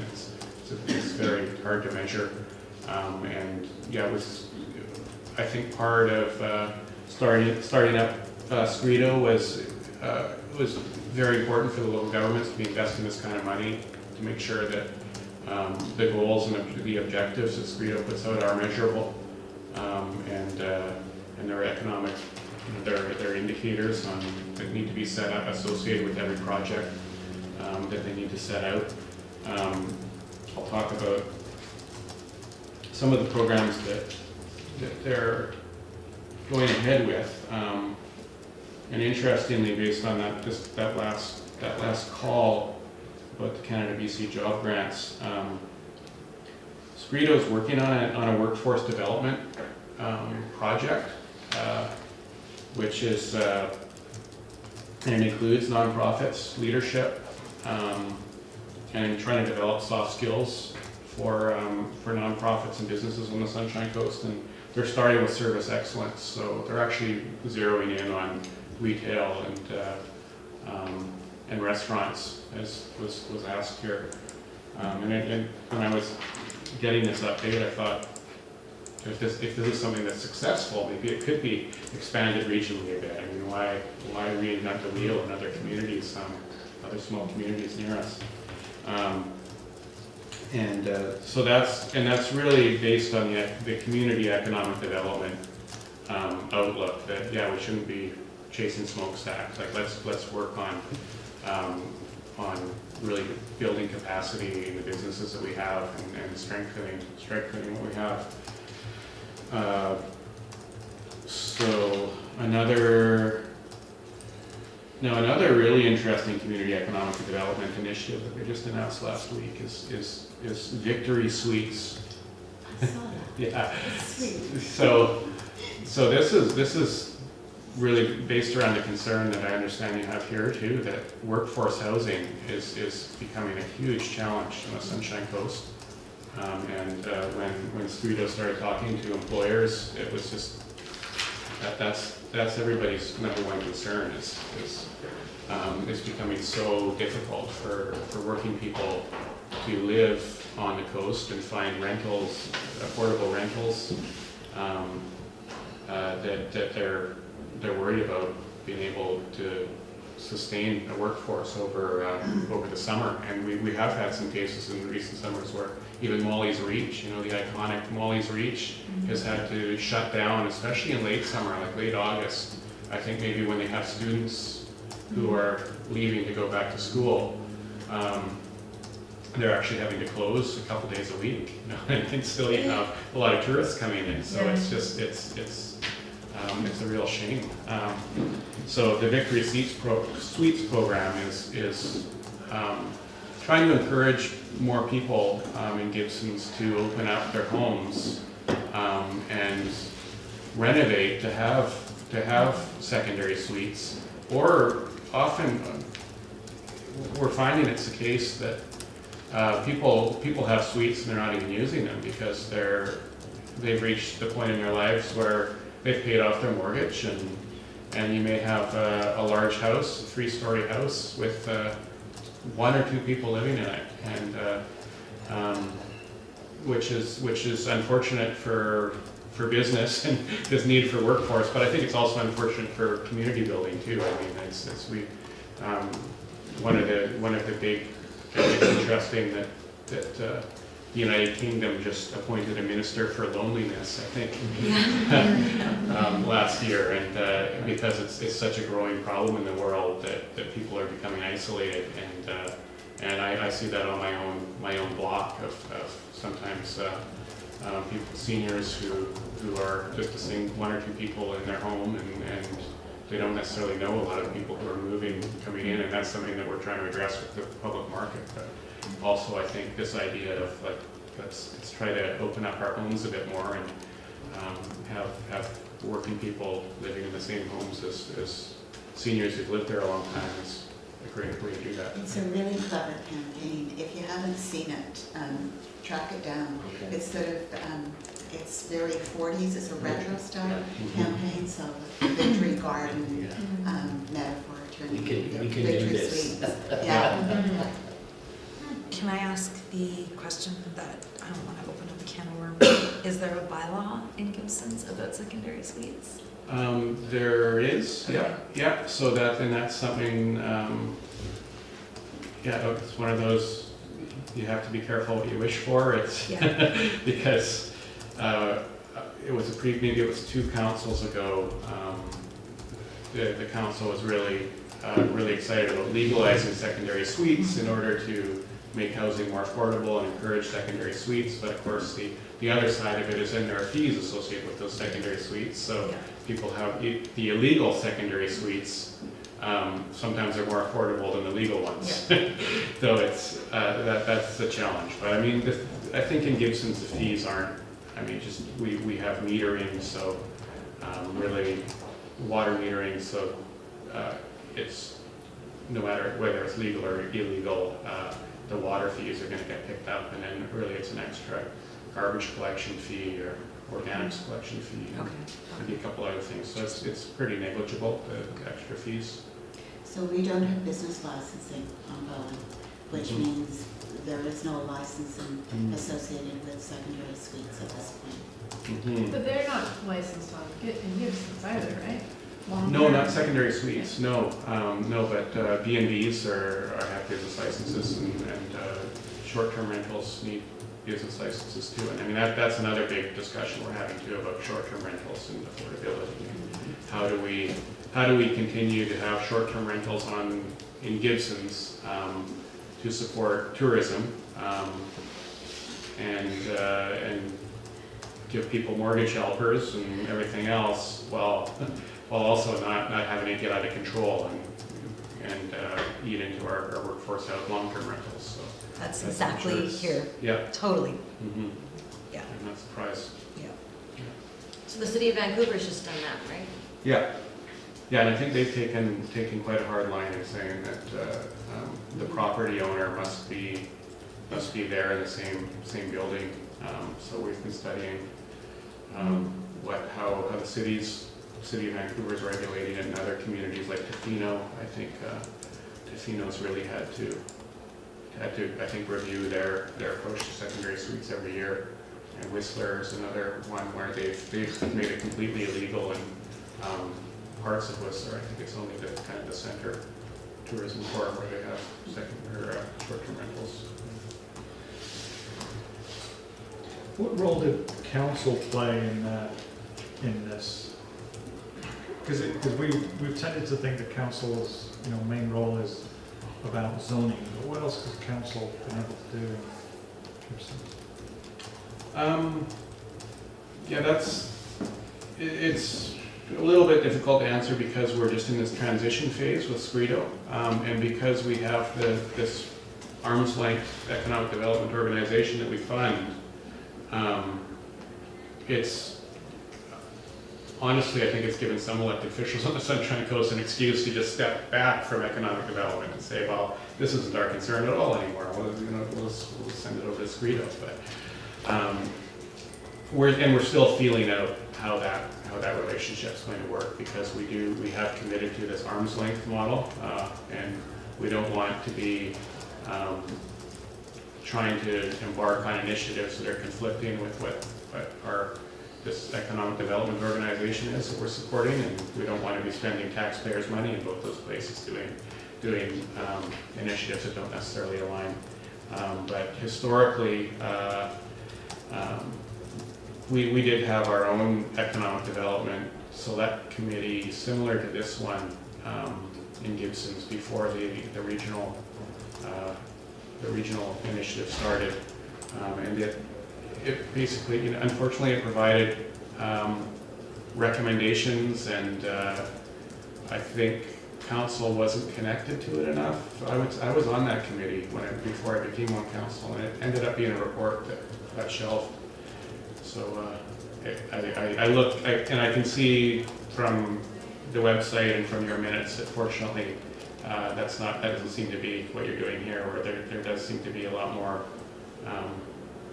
engagement with what council's doing. And do you have like a strategic plan that sets out a policy on economic development? I think Scredo does, yeah. But Gibson's has never had that? Oh, it's had, yeah, that's the report that got shelved, yeah. But I mean, and one reason it was shelved is because we did go this regional direction, so. Do any of our guests have any questions or? No, just see how it works after. One other point. Sorry, yeah. You struck. Yeah, go ahead. Yeah.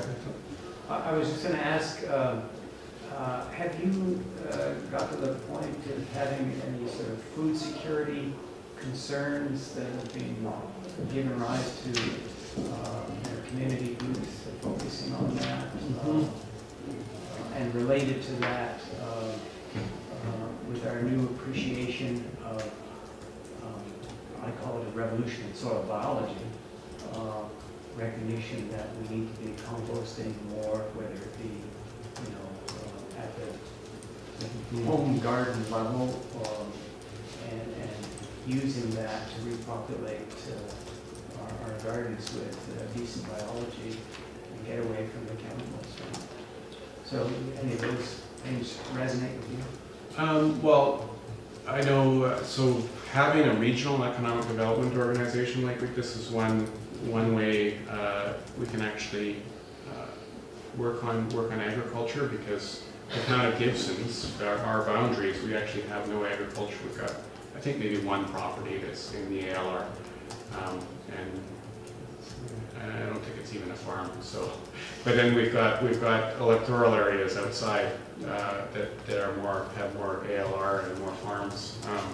So if we were, so really our town's role is pretty much to have the farmers market and in economic development connected with agriculture.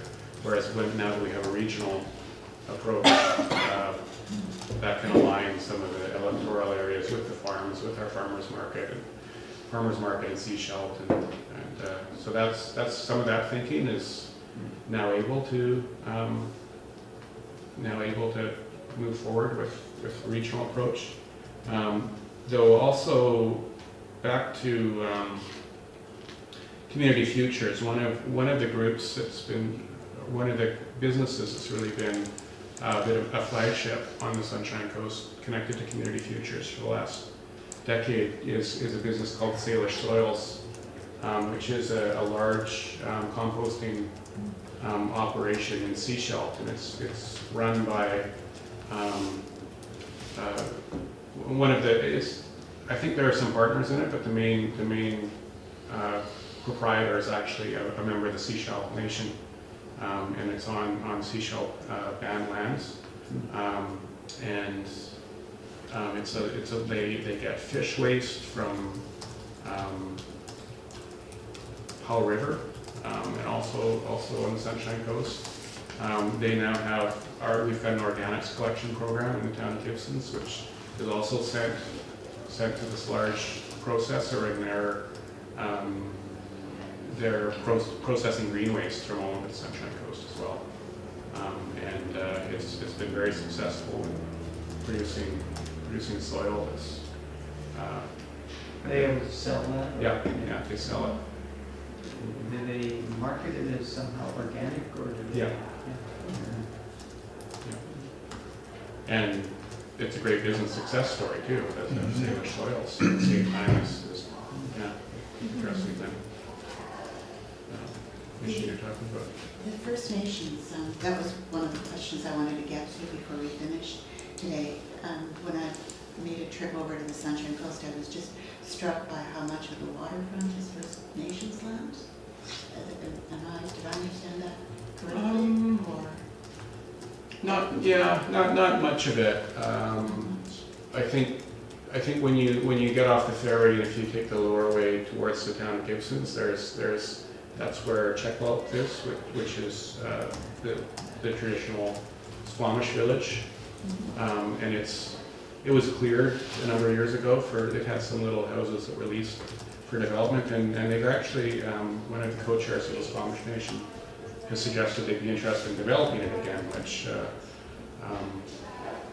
is interesting to us because we're probably in a similar situation to Bowen where we don't really, I mean, it's Squamish traditional territory, but we don't have anybody really from the nation who lives there anymore.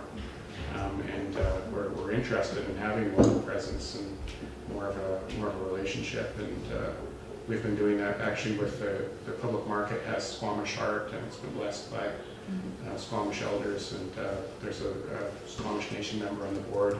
So we're trying to build those ties more. So there's that, and then right in downtown Sechelt, that's where the Badlands are as well, and there's a gravel operation there, Lehigh, which is quite visible, which is a cut out of the mountain, unfortunately, but also it's an economic development driver for the area. But otherwise, the whole Sunshine Coast is all basically private land along the water. Is there? We're running out of time, unfortunately, but Rob, go ahead. Okay, thanks. So you mentioned that out of the Sunshine Coast Regional Economic Development Organizations, there was a number of projects, and mainly you talked about the workforce development project, but just, like, maybe without going into detail, just so we have an idea, what are the list of projects that they actively do now? Yeah, well, I mentioned Victory Suites as well. Right. Okay. That's one of their initiatives. They hired this new employee about a month ago, so they're still in the initial stages, and they're trying to get some. Actually, interestingly, Victory Suites has evolved from an attraction website that was called This Is the Coast, which was trying to attract young people to the Sunshine Coast, and had videos up or not necessarily young people, but professionals of all ages, come to think of it, and had videos of people who recently moved and that were shared on YouTube, and it was quite successful in getting a buzz a couple of years ago. And then when Scredo came along, they looked at it and kind of said, well, we're actually doing okay with this now. There are a lot of working people coming from Vancouver, so let's transition this over into a campaign to make sure there's housing for them. It's not so much that it's a supply of housing rather than, it's not really a demand issue of people coming. You mentioned median age. How important is median age as an indicator of the health of the community, you think? It's a good question. Yeah, it's a question. I mean, I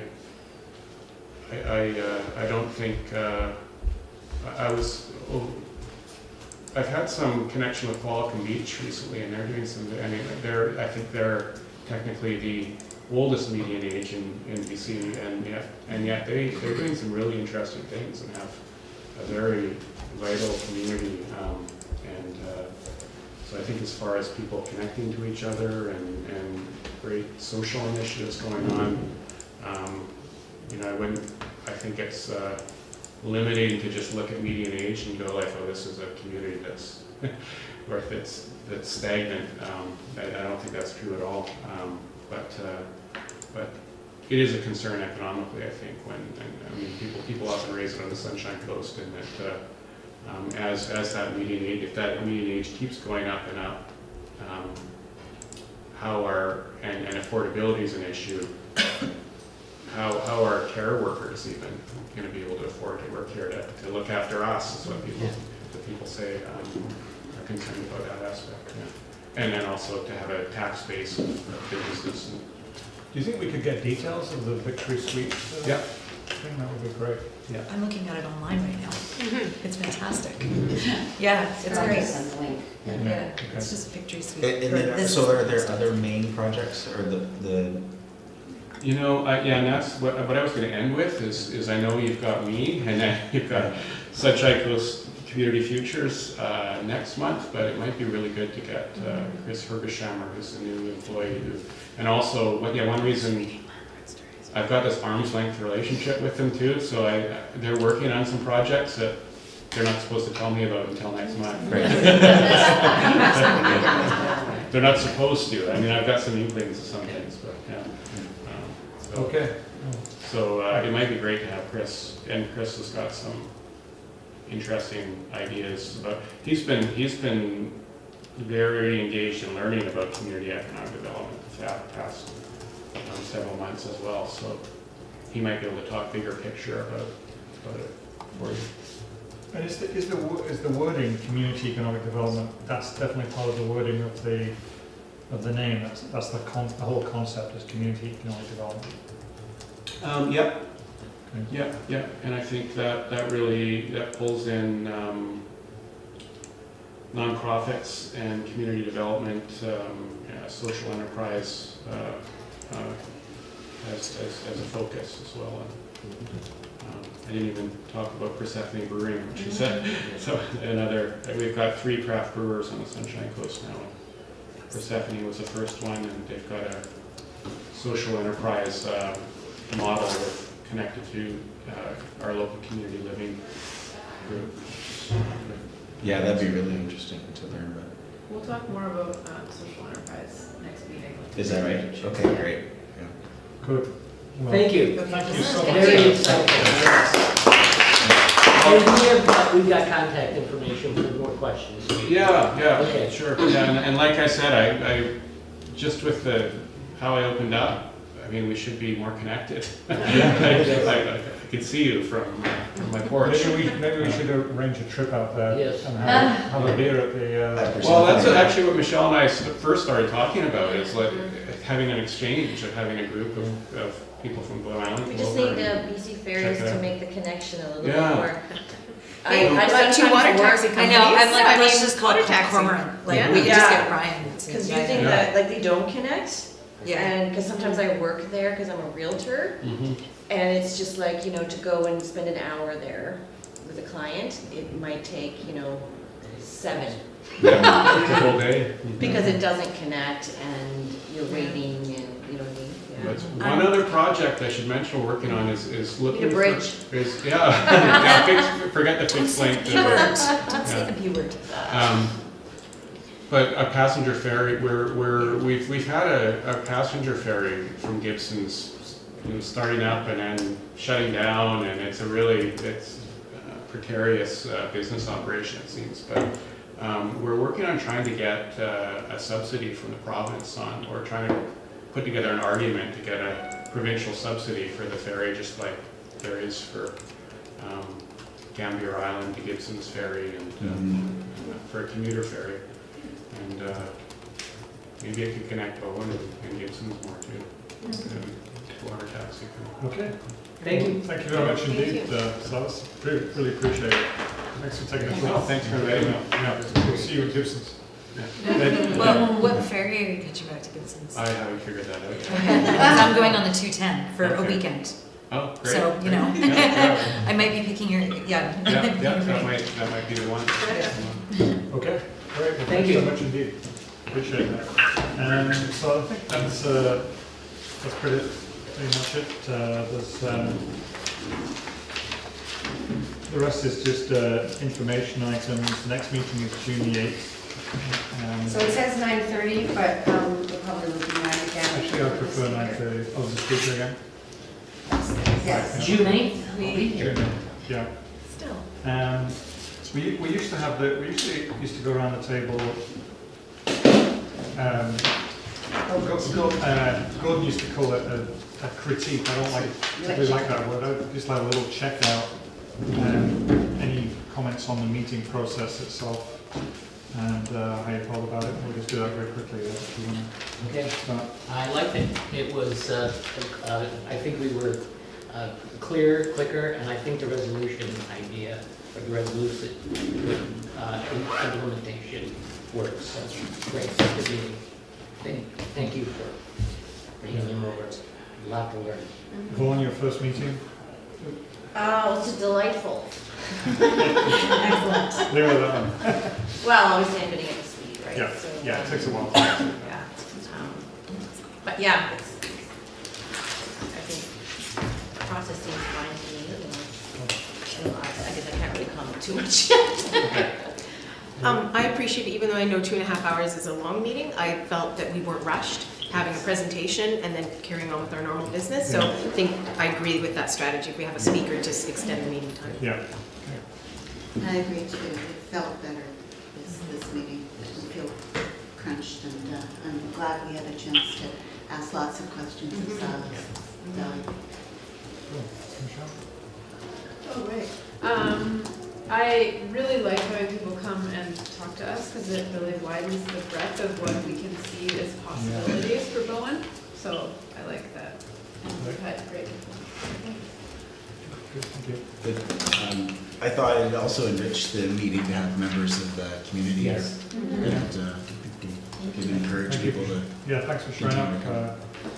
We want to see the room full. yeah. Because, I mean, this is great stuff. Yep. So, Love the resolutions, love the speaker, thank you so much. I'd like to make a resolution about the start time and end time for next month, please, so there's no lack of clarity on that. Resolve, we start at 9:30, or 9 o'clock. See And what happens? and close at 11:30. Yeah. Mover? Move. Yeah. all those agree. Okay. Okay. Okay. Thank you very much, everyone. Thank you. Steph has my contact info, but I've got cards here if anyone Oh, wants okay. Yes, you got me. Which was the innovation grant?